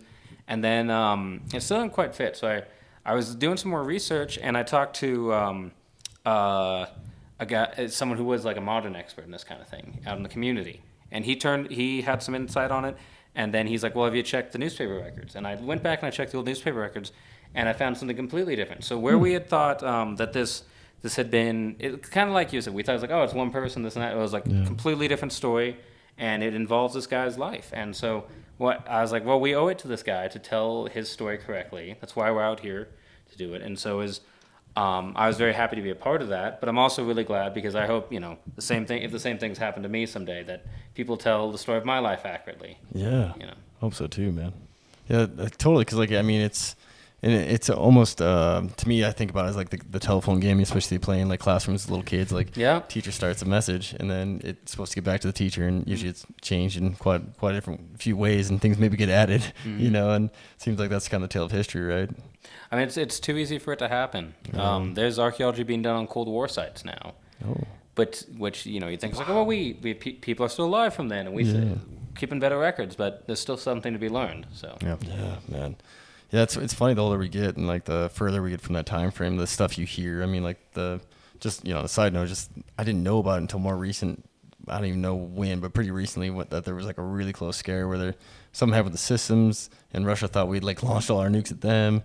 So and it's just a glitch in their system, I think. And they just like took one cool-headed person and be like, wait a minute, this isn't right, and figured out like, oh, it's a glitch, or maybe it was on our side. I can't remember which side it was, but I want to say it was like a Russian. No, there was, I know what you're talking about. I don't know the specifics, but yeah. Yeah, it's like, well, I mean, we were like seconds and one bad decision away from like, total catastrophe and probably nuclear winter. If we survived. Well, I mean, it's and things get lost. There's Roman histories. There are times where things are very well recorded by people who are there, and there are times that like the only source we have is someone living hundreds of years later who wrote a history on it because the contemporary accounts were lost. Yeah, and probably one of the most glaring examples to me is like the pyramids, like how, where, why, Well, I mean, the pyramids are so incredible. Be careful, because it's quite the topic of discussion. But they're so incredible because, do you know, more time has passed between the creation of the pyramids and Cleopatra than Cleopatra to us. Oh man, they were ancient by her day. Whoa. Yeah. Whoa. I did not know that. Yeah, they're truly incredible. Yeah. The same time the pyramids were being built, we found I don't want to get this wrong, so I want to say it. But I believe that the same time like the pyramids were getting finished, on another part of the world there were still mammoths around. That is pretty wild. Oh, I got a couple things on that too. So like, and you could probably tell me if this is true or not. But the one I guess both things. Cleopatra was like during Roman rule, right? Specifically like while Julius Caesar was doing his stuff, and then because they actually hung out, right? She came to Rome and Well, I mean, I could talk. Sam will tell you, I could talk to you about Romans for a long time. Oh, be really? Curious, but she was her and her brother were supposed to be ruling Egypt at the time. Egypt was a client state of Rome. The Roman Civil Wars happened, and it became in Caesar's interest to put her as the sole ruler of Egypt with his backing, and then they started a relationship. Yes, yeah, I got just that little snippet, kind of. I wouldn't be able to articulate it like you did, but I kind of knew a little bit of that. It was fuzzy. Yeah. But yeah, it's kind of wild, man. All that stuff, and then the other thing was I heard one of the like Lewis and Clark had a long list of things that they were to look for, like a list of to-dos, and one of them was like, see if there's mammoths out there, because they weren't sure. Absolutely, yeah. They didn't know what they'd run into, and it's not just see if they'd look. Jefferson, so before Lewis went out, Jefferson had him go see all these just experts in different fields and do a quick crash course in everything he could. And one of them, he had go to a researcher in the United States, and I can't think of his name, but he had some mammoth bones, and he wanted Lewis to take a look at them and like get a sense of what these look like, so that if you run into them out there, you can go to a record, you can tell them. So it's not just thinking it's like, oh yeah, we don't know, maybe we'll run into a mammoth, but like, oh well, you might run into mammoth bones or from something. So here's a look so you can have an idea of what to write down. Whoa. Yeah, well, and Lewis was the perfect guy for it because they given him all some images like, hey, here's how you write something scientifically. Here's how you do scientifically name something, and he absorbed it all and did a fantastic job. Jeez, man. That's a lot of pressure, feels like, too. Yeah. Well, like I said, he was the right guy for it. Yeah. I wouldn't. I think I could have done it. Yeah, dude, I don't know. Like, It's a lot of walking. yeah. A lot of rowing. Yeah. Well, just the identification part to like retain that in your brain, you know. Well, and It's then, impressive. Yeah, and the things in the journals he talks about is, they saw a new snake, and they're like, oh, and they immediately observed it, killed it, counted everything on it, skinned it to send it back. Oh, really? They sent back live animal specimens to Jefferson. Yeah. Oh, that's pretty cool, man.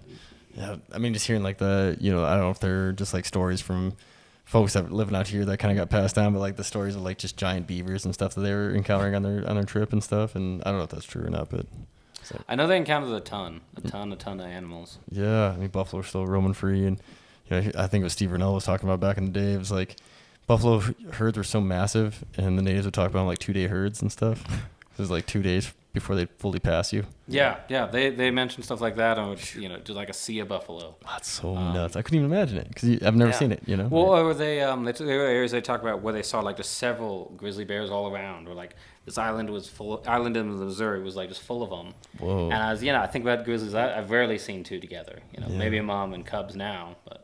Yeah, it's almost like Alaska where they all come for the salmon run. It's like, and they all mostly get along. It's there for the same thing. Oh, I mean, yeah, it'd be wild to see something like that in the lower 48 for sure. Mm-hmm. Man. And then, so how'd you end up where you are now? Just like following the progression of the job. I've been very lucky. Is that the same guy I volunteered with?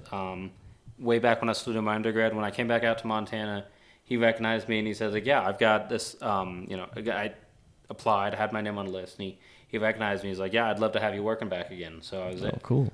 When the offers came through, I knew someone I had someone I already knew, so I was able to accept it there and have great mentors in him, and then there's Mark Bodley in Great Falls, and then Jen Ryan working on the Helena side of it. And fantastic mentors and really got me prepared. That's awesome. And then I've been doing seasonal work for a couple of years, which is pretty common. And I was looking at grad school, but like they say, apply to everything. And so I was applying on USA Jobs. Yeah. And I got a call in March, and they said, yeah, you still interested in the Mountain Hood job? I was like, yeah, I am. I was like, okay, cool. Your start date's this date. Be there. And oh, cool. And that was great. And so I run with it. But that's so cool. I think that's a really good little tip to folks, like apply for everything that you're interested in, and it seems like the path always kind of like presents itself, the one you're supposed to be on, if you're open. Yeah, it's the Forest Service is very good about building you up and getting you experience. Yeah. You do gotta go on USA Jobs and apply the jobs you apply in November for next May, or, that sort of thing. Yeah, totally. But go out and do it and apply for all of them, and you can, you'll find if you've got.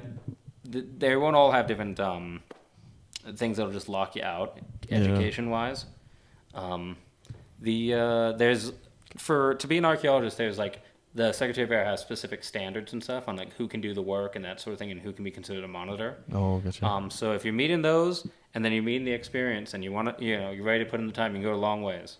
Yeah, for sure, man. And yeah, my good friend Buck actually told me, because he called me. He was on the podcast here, Buck Lunick, and he's a great guy. And I'm gonna have him back on this fall. And he actually gave me some really cool Native American history that I'd never heard, because he's a Blackfoot Indian, and talking about some stories from his ancestry. And he's really educated, man. He's read a lot of books and stays up on his history there. And but anyways, we were just talking, and he's just got some really good insight and just profound the way he talks. He's a great storyteller. And but I was just talking. I was like, yeah, and he asked about podcasts. I'm like, yeah, there's some opportunities coming, and things are really going well, and just a bunch of other opportunities that present themselves. He's like, that's good, man. It means you're on the right path.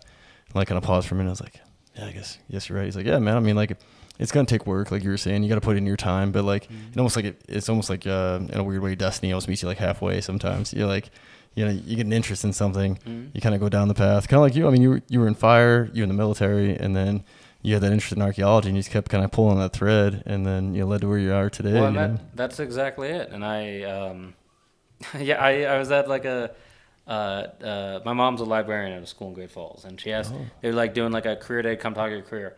And everyone talked a little bit of it, and a lot of them kind of said like they, maybe it wasn't where they thought, but they're happy in their job now, and they ended up. Yeah. And I finished everyone. I was like, nah, this is what I wanted to do, and I went out and did it. And That's and awesome. anybody That's can awesome. though. Anyone can do it. It was a hard work, and I did.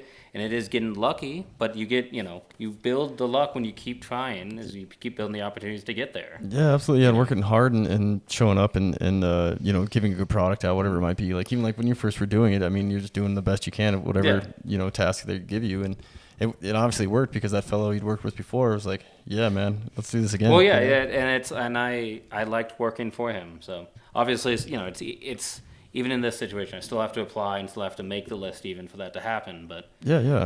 no, it's a really good thing. And the other thing for archaeology is nobody falls into it because it's physics. So everyone you're working with is pretty passionate about it too. Yeah. And that's an infectious energy. And so I tell people that too. Yeah, try to work somewhere where people want to be there and want to be doing it because it bleeds off you. And the opposite, if you work somewhere that nobody wants to be there, you feel that too. Yeah, totally. Yeah, I think one of these podcasts I did recently, we were talking about that too. Is like, some people are kind of stuck somewhere you can't go, but like, man, if you're really not happy in what you're doing, where you're at, like, go to where you're happy. Like pursue it. And go chase it. Otherwise you're just gonna live unfulfilled, and probably at some point it'll sneak up on you and end up being like the little crotchety person that just didn't follow their dreams or go chase something they enjoy.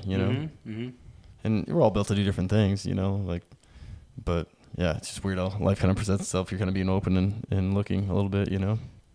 Got a bit deep, but you're right. You're exactly Yeah, right. yeah. It is funny how life happens that way. Yeah, and I guess I've been more observant, especially this podcast, talking to folks, and like interesting hearing people's stories. You guys, and like how you end up where you are, and we all come from a similar background with the foresters. Mm-hmm.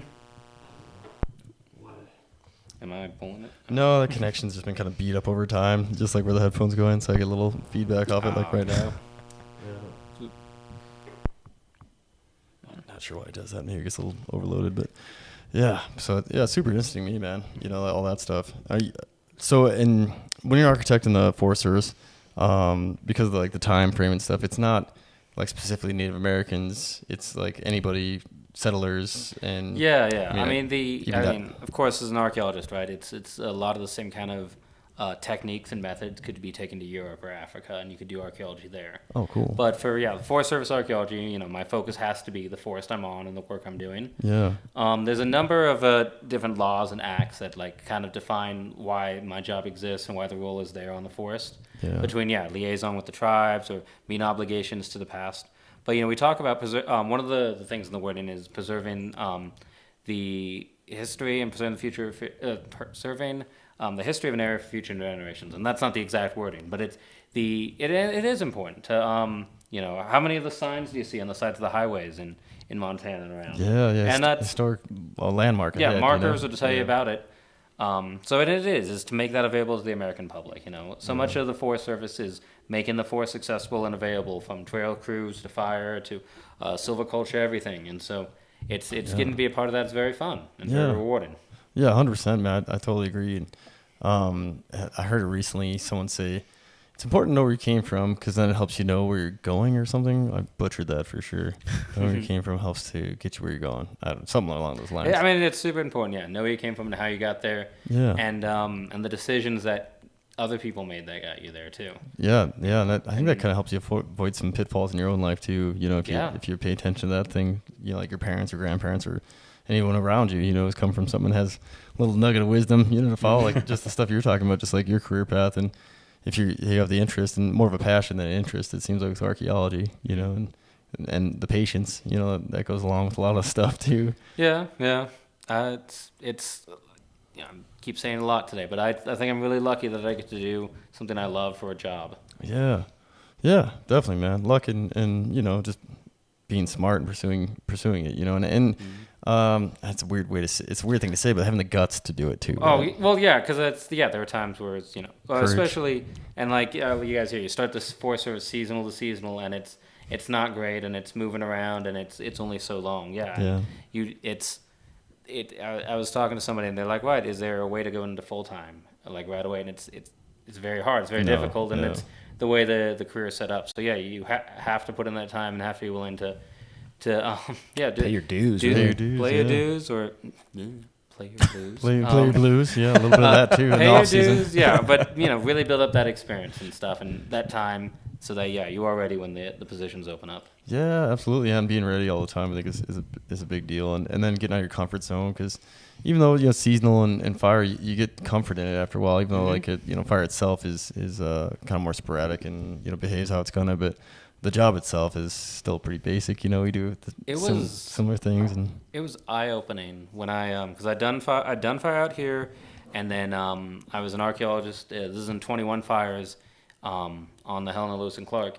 And so they're like, right, are you ready to go out as an archeologist on fire? I was like, oh, yeah, I've done fire before. Yeah. And then they're like, cool. They sent me out there, and I talked to the lead read, and she's like, yeah, I was like, oh, she's like, you've done fire before? I was like, yeah, I have. I was like, oh, fantastic. All right, so with this Jeep, I want you to head over here, take a look at these 3 sites, take a look at this area, survey this, get some stuff there. I was like, all right, and I went out as a mess. And I realized that day I was out there that, when I was doing like type 2 crew fire, not only was it a totally different thing than being a read, because of course it is, but also like the way they manage you. They're like, all right, walk here, get in the trucks here, sleep now, eat now, do this thing, dig this line. And here I was my own resource, and I get out there and I'm on the side of this hill, and the firefighters I get out and I'm looking at some of the fires. I was like, oh, hey, yeah, we want to put this dozer line here. Is there any reason we can't? I was like, oh, let me check, let me see. They're like, well, we got to do it pretty quick. So the fire's coming. I'm like, all right.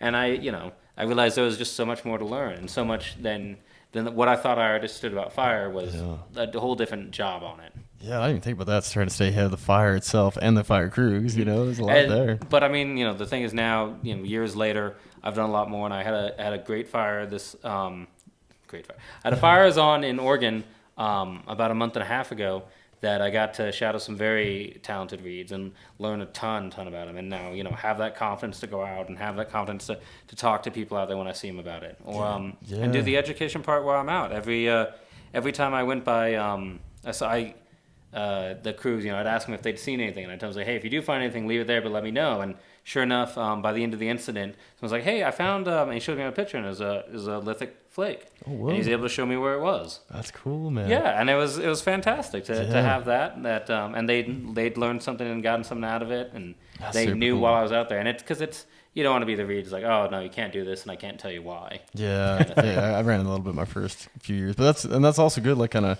preloading, stuff, so that they don't act like me and Sam and just grab it and be like, hey, look at this, and bring it to you. Yeah, exactly. Like giving it some education out. And then another important thing I think you said there too is like being really spongy and never getting like rigid in your ways, like being like, you just went on this and learned from some other really good reads. I've been maybe doing it longer and picking up tips, because man, you can always learn something, dude. No matter how long I was in fire, I'd be picking stuff up from other people. I jumped the Bob Marshall with this guy, and he had a notepad out constantly. And finally I was like, what are you doing with the notepad?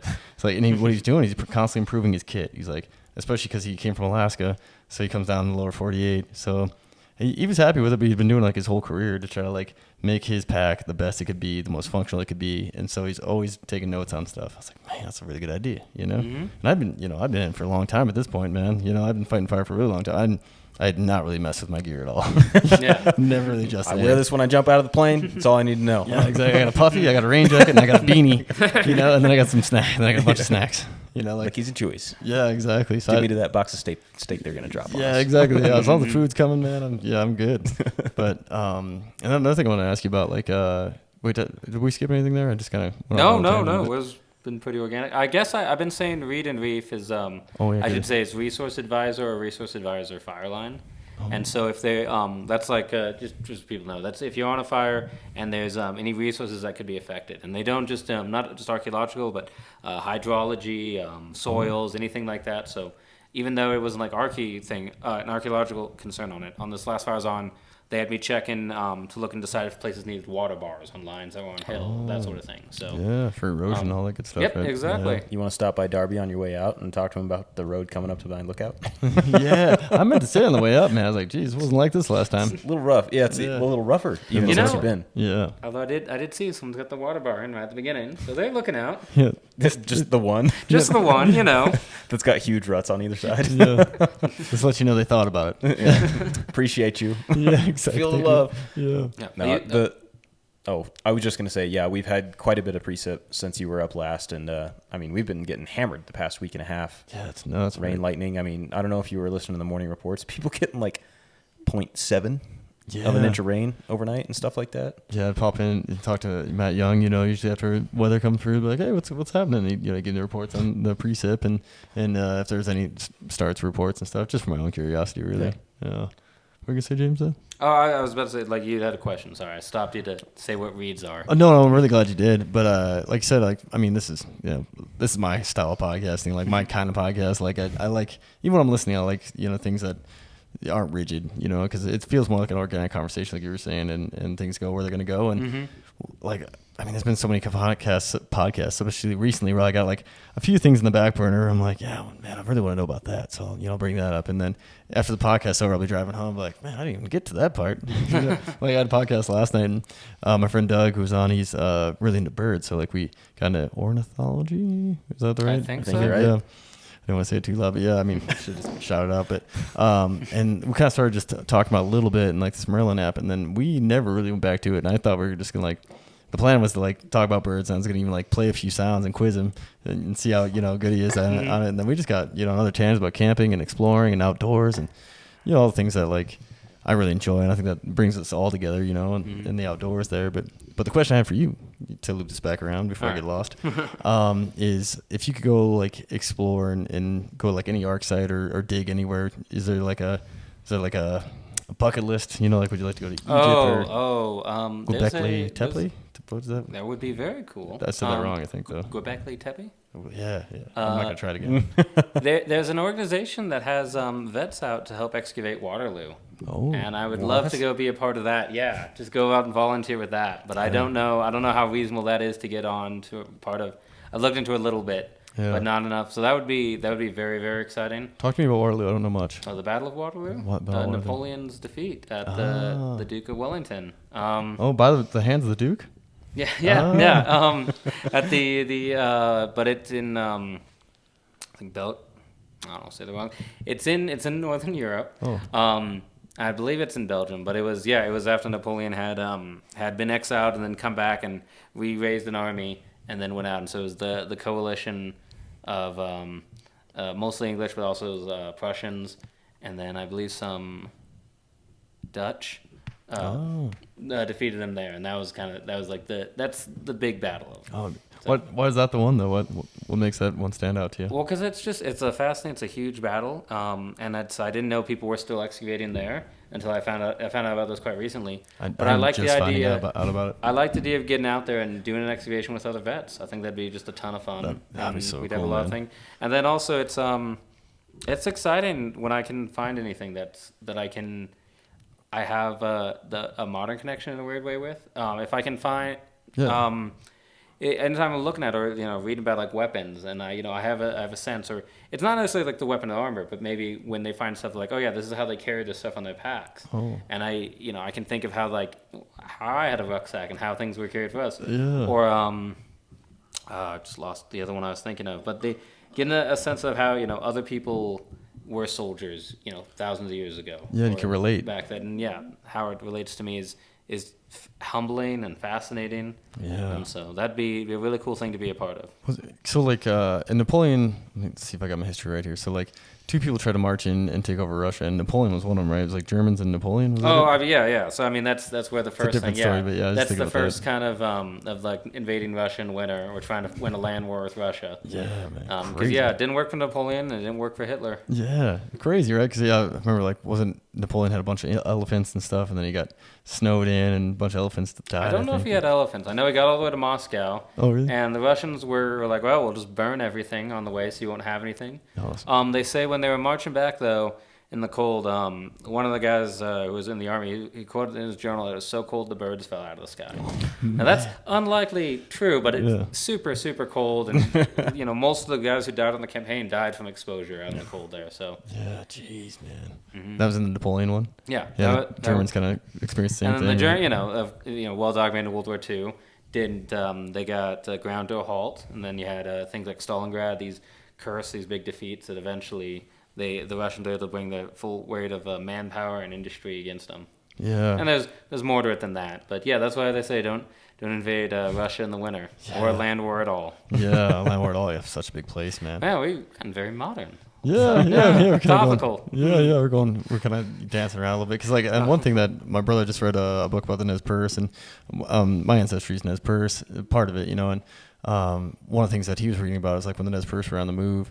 A few things that kind of aggravated the government and the cavalry that were following was they'd take over, you know, like an area like a ranch or a farm, and then they typically burn it down and retreat because kind of the same thing Russians were doing, so they wouldn't have any supplies or a place, you know, to stay. But that also like angered the cavalry a little more. It sounded like so much of the history of warfare. Is armies trying to live off the land, and so if you can take that away from them. Julius Caesar was when he's going through what would become France. You know, he's living off the land for his art, and so it was when people got organized. Like, all right, we'll just start burning everything, so you won't be able to do that.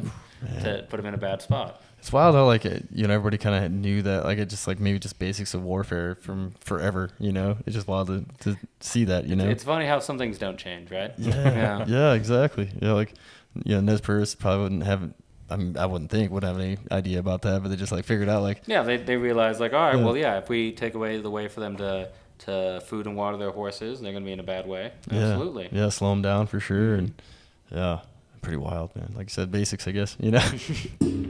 Oh, man. Do you have a number 2 set, or is Waterloo the shining? And then so for kind of archaeology education-wise and career is you generally don't focus until you get to like grad school level. Oh, gotcha. And I've just been where I've been working. I haven't had to go to grad school. I've given it a lot of thought.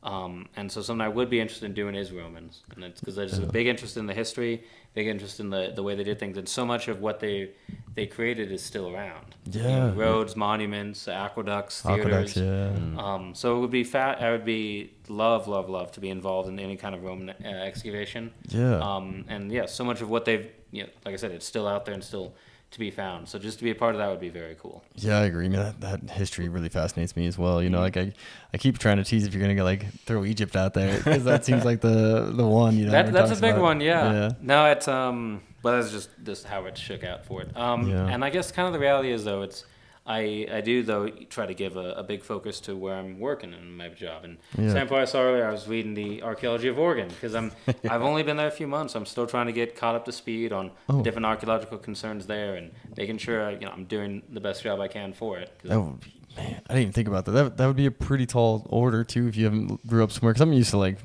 finding out stuff that I'm living, but like going somewhere new and being like trying to catch up, to the history that was there. That takes some time. We had the first call in March with my boss out there, and I was like, what do you have anything I can read to start getting ready? And he sent me a 150-page PDF. So I got into it. Some light reading. Here we go. Some light reading to get you started. Jeez, man. Yeah, that's incredible. And I don't really know, much about that area either. Like it just kind of my world, it started off like world history, of course, with all of us kids, so some interest in like Roman and Egyptian, and then, Indian because of Nez Perce and all that, a little bit, curiosity there, but that's still like kind of small, or like I guess when I go on fire, and that's like the cool thing about fire is like getting able to travel places. Like I was in around Sedona area, and like when you're talking about some of the sites around there, like petroglyphs and pictographs, right? Mm-hmm. Pictograph, painting, petroglyph, like carved. Petro is carved in. Picto is painting. Yeah. Painting or painted on. A lot of times red ochre or something, but other materials too. Oh yeah, man, that stuff really lasts. It's wild because someone's in like an exposed spot and it's still there. Pretty wild. Well, I mean, and maybe that's the thing. Maybe it's mostly stuff that's not getting the right exposure that's saved. Oh. Maybe there was a lot more. Oh, true, man. It's trying to consider everything. Yeah. Yeah, because that was I actually talked about this on the last podcast a little bit too, but that was interesting to me because I think his name was Jason Nez, archaeologist from the Grand Canyon. I gotta look him up because I talked to him about being on the podcast a long time ago, and he was just so fascinating, man. Because he's like, for me, I was kind of thinking history is like, people who kind of take it over, the people who like were their descendants, right? Like, like for me, like it was like some kind of Nez Perce history. I really relate because it's my descendants, but for him, he was like, it's everybody though, man. Like we all came from the same thing. So like, I don't want to, and you kind of mentioned in the beginning, he's like, I don't want to just hide this stuff. I want people to enjoy it. I want to protect it, but I also want people to see it and get the whole story, because it's all of our history. It's not just mine, because I think he was part Hopi, and I can't remember what else. Is it Navajo that were in the area a little bit? Northern Arizona? Utah area, I guess. I believe so. I'm not as familiar with the Southwest. And, I feel bad. I gotta have him on. He's a great guy. And I will say I've looked at maps of that are made in conjunction with different Native American tribes, and there's a lot of overlap. There's a lot. There's differences based on times, because of course they were here quite a while. Well, that's what, and he was saying in that like area there with all the like plateaus. What am I thinking of? Like little like flat hills, little buttes. Buttes, yeah, like little like buttes around there, and people were living on them, and they're like trading posts all over. So like all these tribes are like intermingling a lot, and in kind of a peaceful little valley there, and so there's a bunch of different tribal history throughout that whole area, and I thought that was really cool. And man, I wouldn't have known it if I didn't go there on fire, run into him. And it was super cool too, because he was in a site that wasn't, because there's like a whole kind of like park area, I think, where there's like the commons parts you can go to like as a tourist, and it was cool because you can get like right up on the those are pictographs in that area, and get the tour and get the history of it. And then he was in another spot that like hadn't really like there's like an old ranch homestead area there, so like that person probably knew but didn't spread it.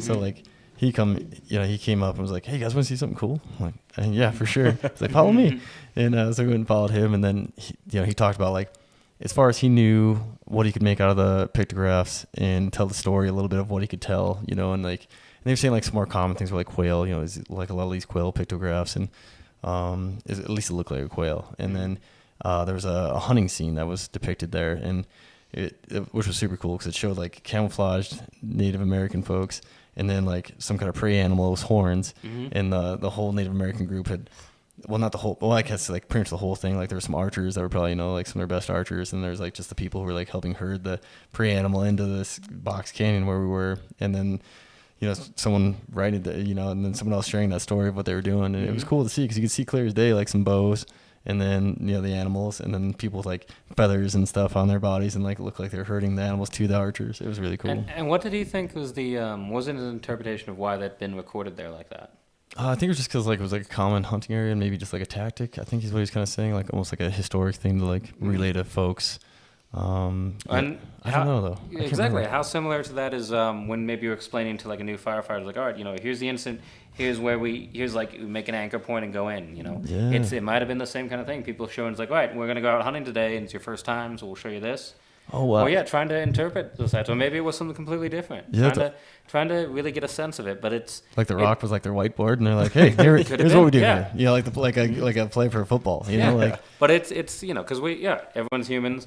I like to say, if you find a good spot for lunch, it's probably a good spot for lunch 1,000 years ago, and there might be something there because we get multi-component sites, or it be historic and pre-contact in the same area, and so that's very common because it's maybe there's. It was a good area for a lookout, or it was a good area for a fishing spot.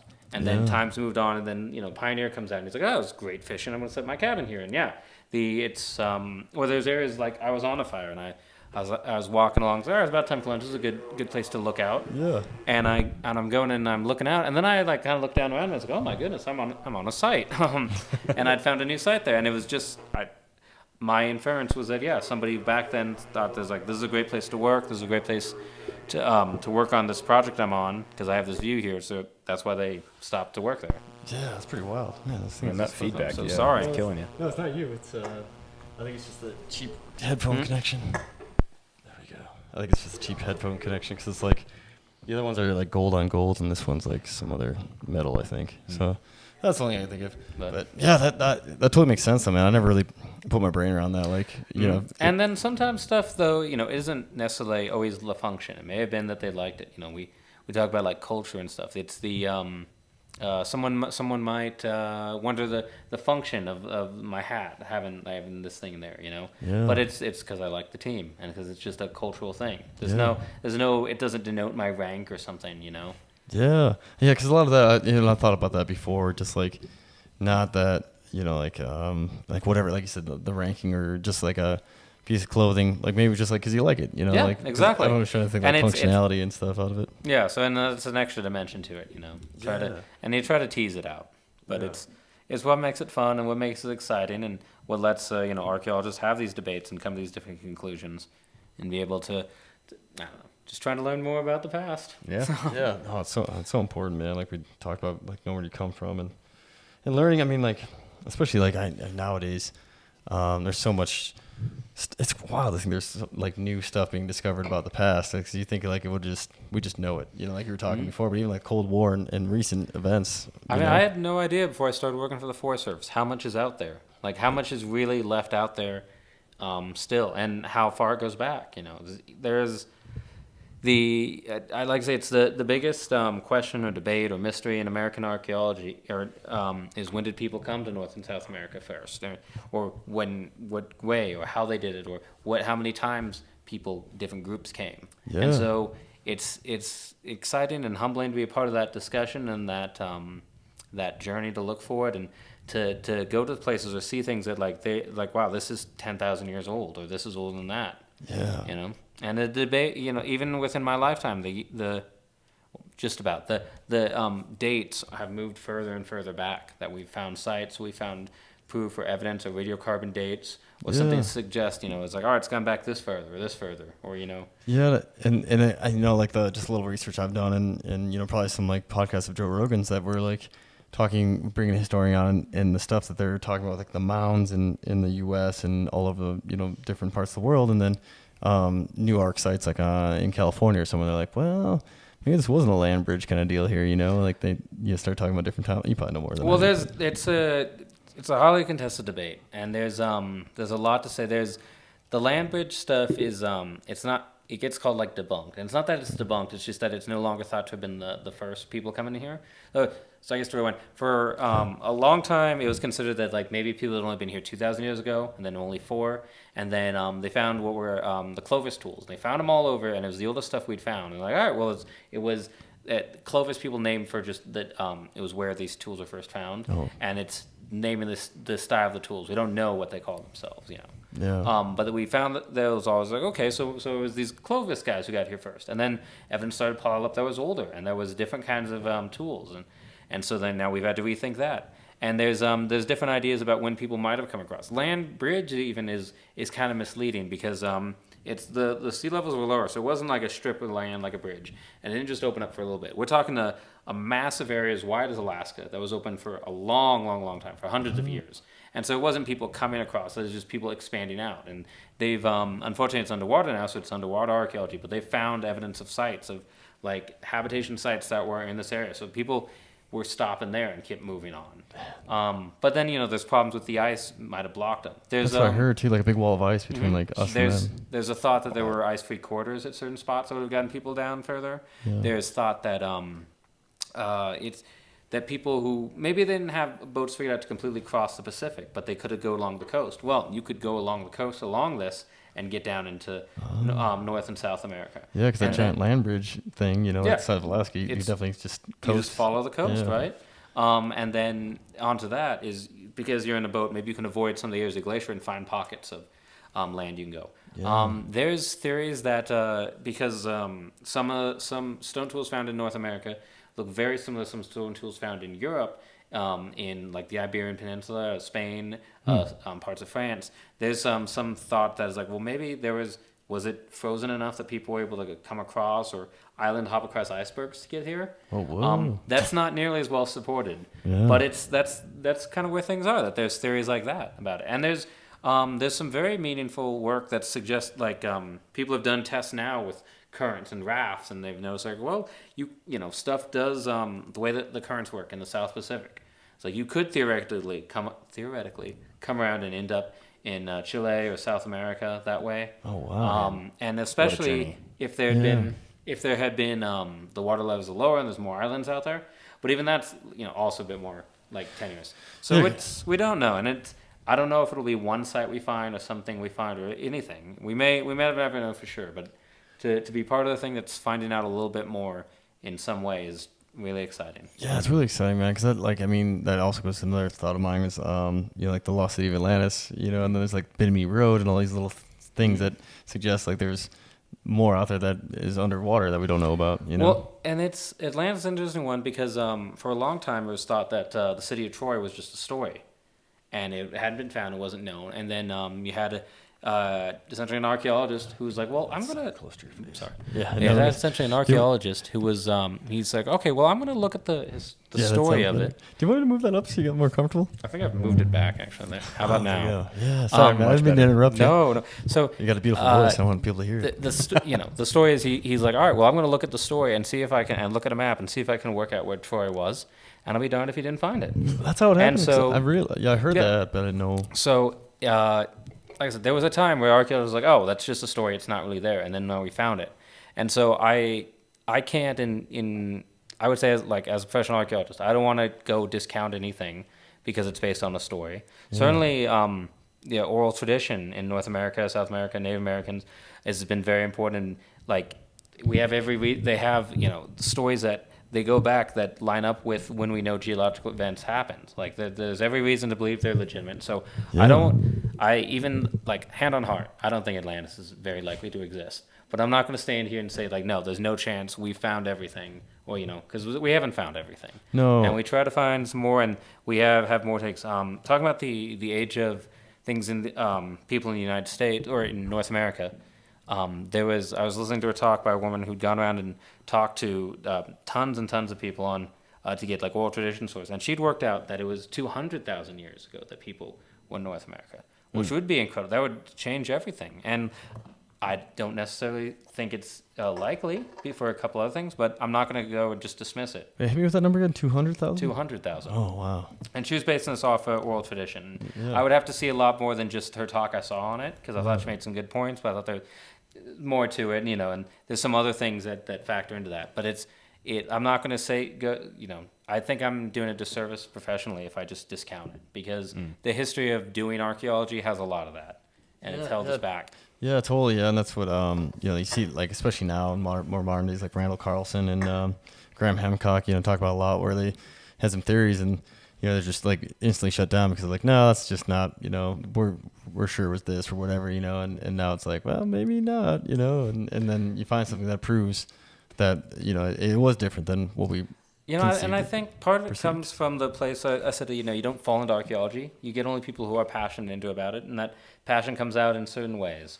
And so it was certainly a big deal with the Ancient Apocalypse was the show. Yeah, I think it was. Yeah, I remember hearing a big to-do around it, and it's and there are certain archaeologists who are a lot more experienced than me who have their own opinions on it.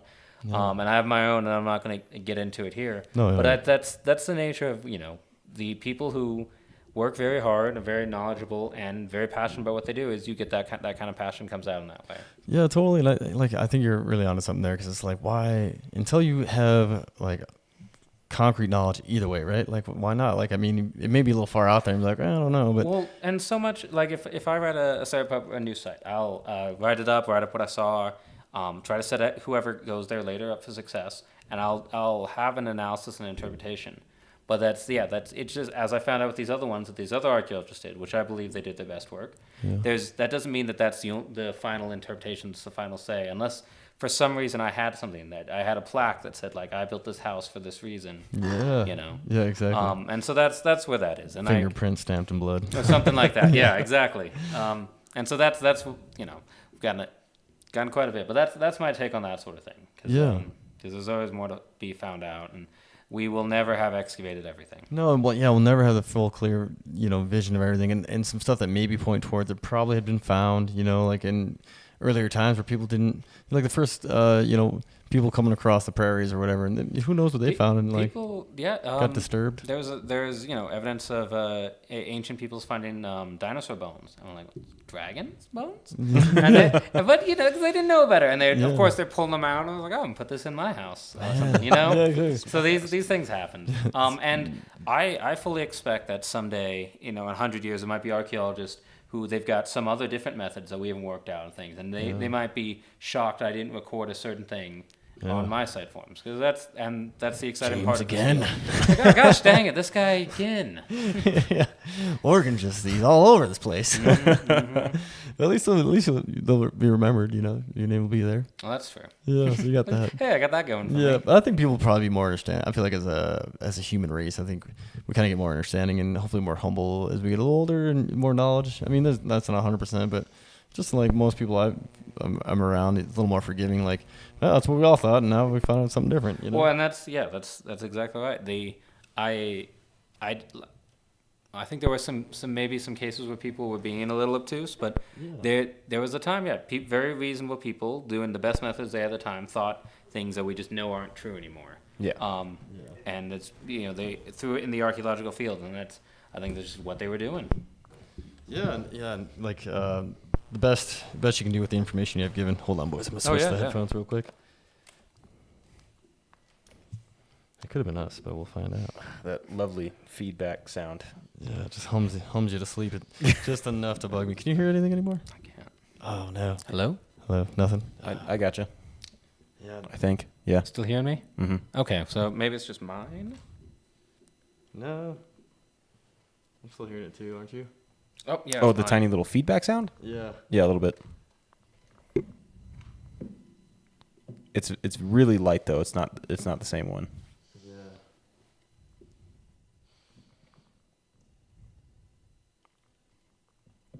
Just perfect. Yep. Yeah, I think I just had maybe all the mics up a little too loud and we're getting weird feedback. That could have been it. I think so. Yeah, I'm still hearing you guys. Man, I feel bad 'cause you're on a good run there, and Well, that was about the end of it. Yeah, it was great though, man. Like 'cause I think being a curious person and just having this podcast, talking to cool folks like you guys, and I'm like, man, I love what your brain thinks too is like being open minded, and that's what I'm trying to do too. So it's like, that's cool, man, because you're not just like to hear was dinosaurs, to hear was this, and then like land bridge. I mean, because like the land bridge thing, like someone maybe had mentioned it before, but like just now you saying it like. It was huge, the size of Alaska. I was like, whoa, because I was like, yeah, like I said, bridge undersells it, and it you don't think of it that way, and you don't think again, it comes more off like a Moses story, parting the sea, than it does like no, this was here for a while, and people weren't rushing across. Yeah, it does have a way to sound extravagant when it's taken out of context, maybe. Yeah, it's just a land bridge. Well, you just hear it, right? Oh, okay. All right. Well, you think of a 24-foot wide, path of dirt. And that's exactly what I was thinking, like a dam, like walking across the top of a dam, like All right, yeah, fair. Yeah, you're like, yeah, okay. But yeah, it's exciting, and it's truly. Oh, make sure I'm not pushing on it. No, I feel like I'm hitting the QB a little bit. Yeah, I think it's just the mic volumes are just getting us. It's gonna haunt Luke's nightmares. Oh, dude, like this has been a problem I thought I had fixed, but it will haunt me. But, yeah, I think just can't go up a certain volume on this sucker. But well, hopefully that's not too apparent. Cause I mean, with a grain of salt, because my ears aren't the best anymore. But I can't really hear very much feedback. It's very minor, if any. Yeah, I think it might be a touch of it. Yeah, I think I got just getting everything in harmony. Is what I wanted to say. Sorry, apologies to the listeners, but still a work in progress. I guess this is going to be episode number 35, I think. All right. Yeah, so it's pretty cool. Yeah, tickling 50. I mean, dude, I couldn't even picture like 10 when I first started, and then like when I hit 20, and yeah, it's just amazing. But enough about me. I want to know more about your brain archaeology. Like, so. You're in Oregon for a position. Are you stick with the Forest Service? What's kind of the future looking like from what you can tell, from where you sit? I know it's hard to say. I guess I was kind of talking earlier about turn your scotch. I was gonna say, I don't hear myself. Try again. I don't hear A little bit better. Sam, do you hear me? Do you hear me? Not anymore. Oh, hey, there you are. Welcome back. Kind of what I was talking about. There are different fields, and I would like to have a full long career in archaeology, and I would like to go to grad school at some point, and I would like to write a couple books, and I'd like to be at a very nice museum to finish out my days. Oh man! But Sounds right amazing. now I'm on the Forest Service career path, and they've done right by me, and I love the work, love the people I work with, and coming from the Army, it's an easy transition, and there are options to help me with retirement, so I'll probably be sticking around. Yeah, totally, man, and a few options in the Forest Service, but yeah, it's cool because like. The field in general, like just the things you listed off, like writing a book on just like stuff that you found and whatever. Yeah, I mean, you can go on like even probably technique, right, and different things you could write about your experiences. And I don't know how much stuff you can find. Can you go into in a book? I mean, it's there's general stuff. Like I was saying, I was reading like a book, and it's just the archaeology of Oregon. But the field school I was on up in Canada, well, that professor has written a book on all her research she's done, that excavation, everything around it. So that's you can write very specific stuff, and then there's papers that are very specific, your kind of Joe store stuff that exists. So there's a whole range of stuff between layman stuff and then very technical stuff. Oh yeah. What do you lean towards? I don't want to give away your secrets. No, but- I don't. I'm so early in my career. Yeah, I have no idea what I'll do. But So, it's long-term goals looking at. So what you like for me and the listeners? What do we got, like 10 years before the first novel comes out? I'd say at least 10. At least 10. All right. Just everybody stay tuned. Will you guys be watching for it then? Yeah. Yeah. 2033. Is it? 34. That's 23. Yeah. Yeah, for 10 years. Yeah, it's weird to even say it, man. I had to say it Yeah. slow, so like make sure I was messing up. Yeah, that'd be really cool, man. Like the museum thing too, especially like at that point in your career, you probably got a pretty wide knowledge of like stuff that's happened throughout your career, before your career, and even ongoing, and and just be able to curate, because that would be kind of the position. What? Right? And then I talked. Yeah, there's curation's a part of it, and that's a whole different sort of thing. And I've been lucky to do a little bit of it, but I've talked to the guys who run the Billings Curation Center, which it's a BLM facility in Billings, but they have a lot of artifacts there. They have things that are very, very old, and they take very good care of them. And they have a specific they want to do things and keep it there. And it's some of it's to be protected, some of it's so it's ready, and if someone has an archaeological question.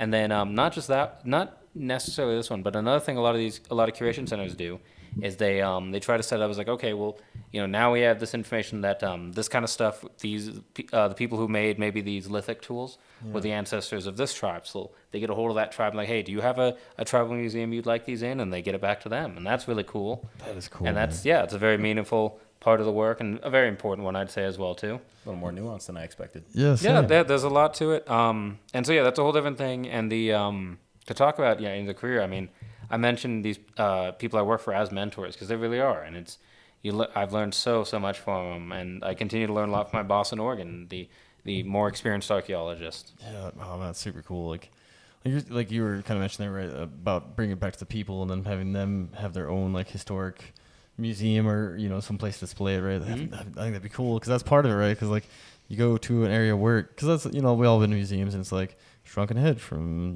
South America or something, and you're like, oh, it's cool to see. But like if you're actually in the area where like all this had happened, and you can go outside and like try to kind of picture it, I think that's and not just that, but to have the people who have the connection that is their culture, that is their past, that they displayed, and they tell their story, and they tell it the way they want to tell it in their space. And that's I would want the same thing for my stuff. Yeah, absolutely, man. Yeah, I got another stories and different tangents, but I'm gonna wait for that one. It just reminded me of a different story from a different podcast. But I think it's cool, man. Like bringing something back to its home, and display it there, versus in. I mean, but it's kind of cool to see like stuff travel. Like I remember hearing like the origin of the circus. This weird like tangent, but I promise it'll kind of play. No, I'm here for it. Yeah, like traveling circuses, right? Where bringing animals that you wouldn't be able to see, like you lived in, like where I'm from, Whitehall, Montana. Like there's no way I'd see an elephant, giraffe, or whatever back in the day. But the train, could bring, or even just like a traveling caravan, circus folks could bring these animals, and people pay money to go see them, in their circus tent and stuff. So, so I guess it kind of like. Was it like Cleopatra's stuff and like a few other roving historic things? I mean, there's certainly like traveling exhibits, so things go on loan. Yeah. Jeez, what a simple word I couldn't think of. The one that comes to mind right away, the Pacific Science Center in Seattle will often host a traveling exhibit. Oh. Yeah. They had when I was living there, they had one on Pompeii, and and I didn't get to go, but they would have things. My understanding is that they'd had some artifacts or things on display, or part of the exhibit there. So wow. Certainly traveling things get loaned out, or there's essentially a traveling exhibit that'll move between museums and stuff to make it available for people to see. Which, I think it's really nice. Like Rocky Mountain, is it the Rocky Mountain Museum in Bozeman? Is that the one? Museum of the Rockies. Museum of the Rockies. Jeez. Can't get anything right now. We just totally lost everything here. Oh, why? Oops. Wait. Oh. Maybe this thing took a hit itself. I think, because I felt like I just kind of pushed it back together and stopped making noise. Huh. Maybe this thing's got enough miles on it. 30 some podcasts is all it's got. Maybe I don't know. Time to upgrade. Yeah, It's a lot of miles. Yeah, it's true. I mean, I think it's, I don't know if it's really exactly made for this, but Museum of the Rockies, man, like that, exhibits that I got to see as a kid, or any other museums where things be traveling through. I thought that was like so cool. Because you'd hear about whatever's coming through, and my parents, someone's parents, or like the school would take this field trip to Bozeman because it's not very far from Whitehall, and go check it out. And I always thought that was really cool. Yeah, no, and it's good that there's exposure. I mean, it's the neat thing about things like the internet, that we have this connection that you can see, or you can sit there on YouTube and you can find a lecture from someone from across the world talking about something you're interested in or want to find out about. Yeah. It's fantastic that these things are available, and it's like it keeps people curious, right? Yeah, I think that's so important as a human to be curious. Yeah, to be curious.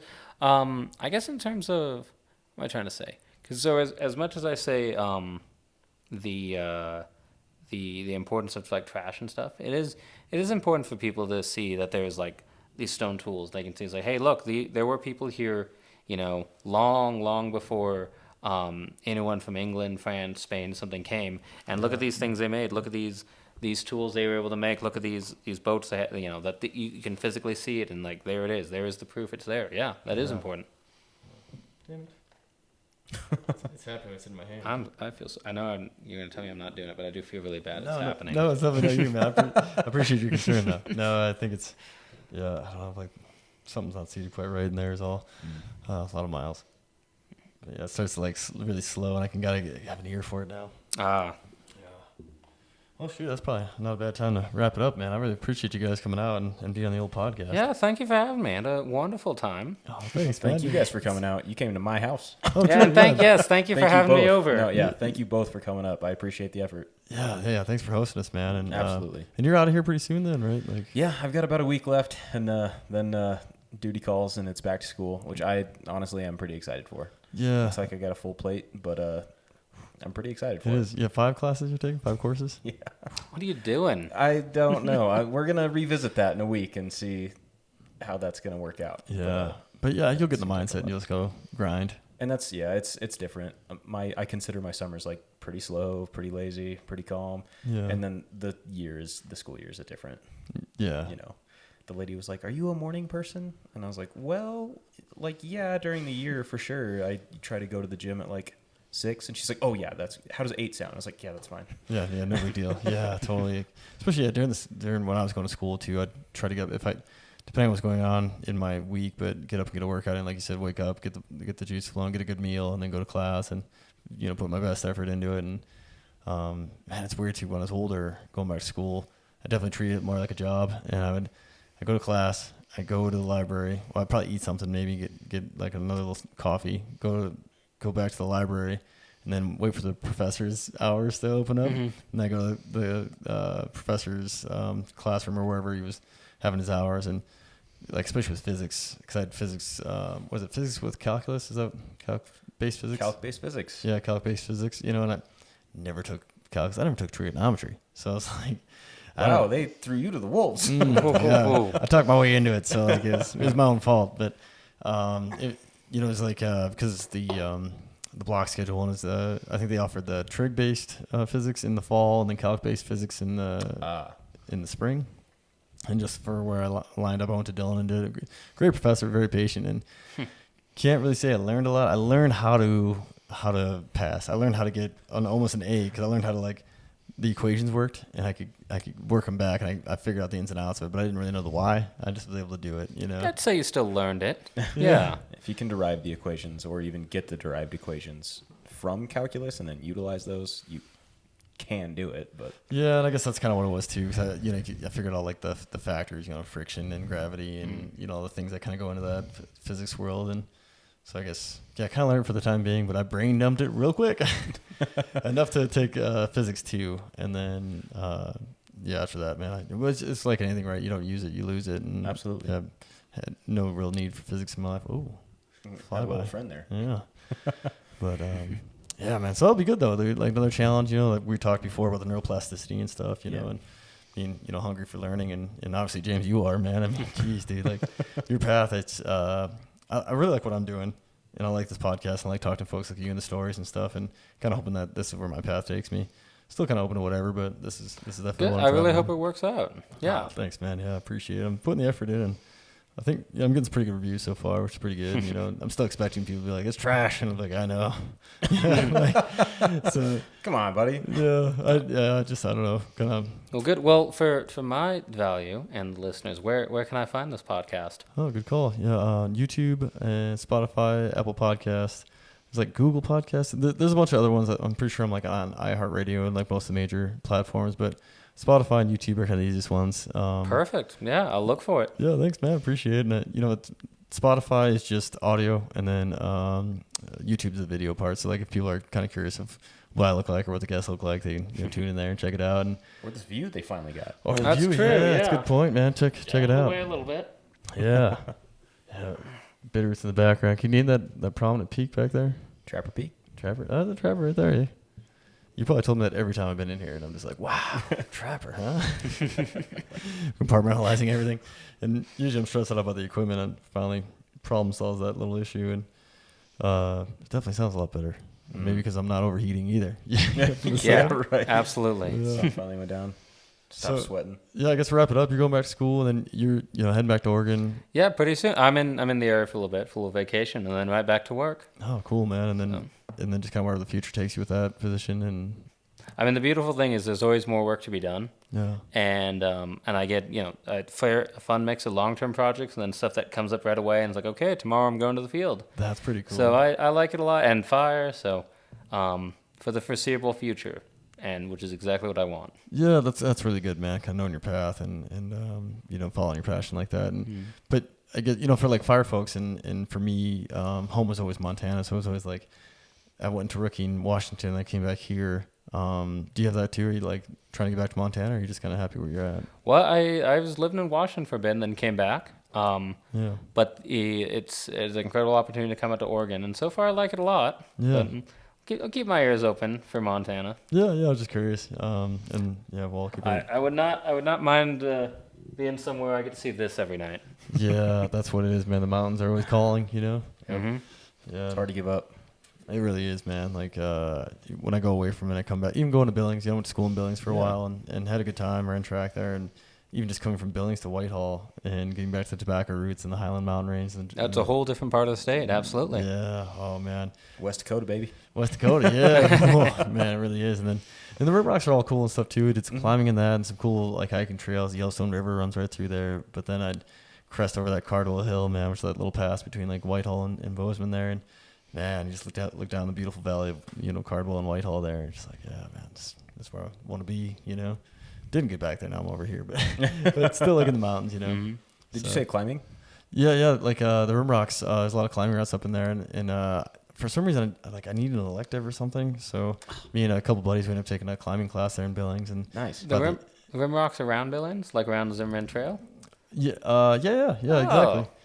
So, my dad grew up in Billings, and he lived right against the trail. And so him and his three brothers would be up and down those rocks all the time. He was telling me all these stories, like, oh yeah, we used to go there, we did this. He's like, oh, we always, almost fell off there. That was really dangerous. Yeah. I was like, he'll be happy to know there's a class about it now. Yeah, he'll totally, be pleased to hear that. Yeah, people get to go and climb, and there's like these little like trailhead kind of deals where you can go and rally, and then some of them even have, I think some have fixed pins, I want to say, or like maybe top roping options, I want to say. Do you lead? No, I don't. My buddy's in the class that does, and Nice. I haven't climbed actually like since college really. I mean, a little bit after, but like it's been a long time. So Climbing is fun, dude. it It's is, a good man. time. Yeah, like I've all these trips planned where I want to get with my buddy there and Kyle Clark, shout out to him, and go on some vacation with him and just kind of get back into it and learn from him again. Because we went to Cody for the class trip too. It was an optional thing on the weekend, and did some climbing outside of Cody, and that was really cool. Pretty cool because it was like Montana spring. But Yeah. It was still a blast, man. Man, that Zimmerman Trail area, I went for like a run around there because all kinds of trails like Yeah. in and out of the rim rocks, and it's just gorgeous, man. You get up on top there and get to run around. But like to your dad's thing, right above campus, there's like you could drive up towards the airport, and then if you hang a right to head in the heights, There's like a bunch of parking spots right along the rims, and it's not like fenced off or anything. You know, and there's pretty good drop off. And I remember like just wandering around out there talking to somebody, not really paying attention. And I didn't come close to falling off. All of a sudden I was like right there by the edge, like, whoa, there that is. But it was like a pitch black night, and the light pollution's coming up at you from buildings. You know, so it's like just kind of cruising around, and it's a cool rock feature. And all of a sudden I was like, oh well, yeah, there's the bottom, and there's campus. So yeah, cool area. But yeah, like I said, boys, we appreciate you guys coming on, and appreciate everybody listening. And if you want to support the podcast, please like and subscribe. And thanks for tuning in. Thanks.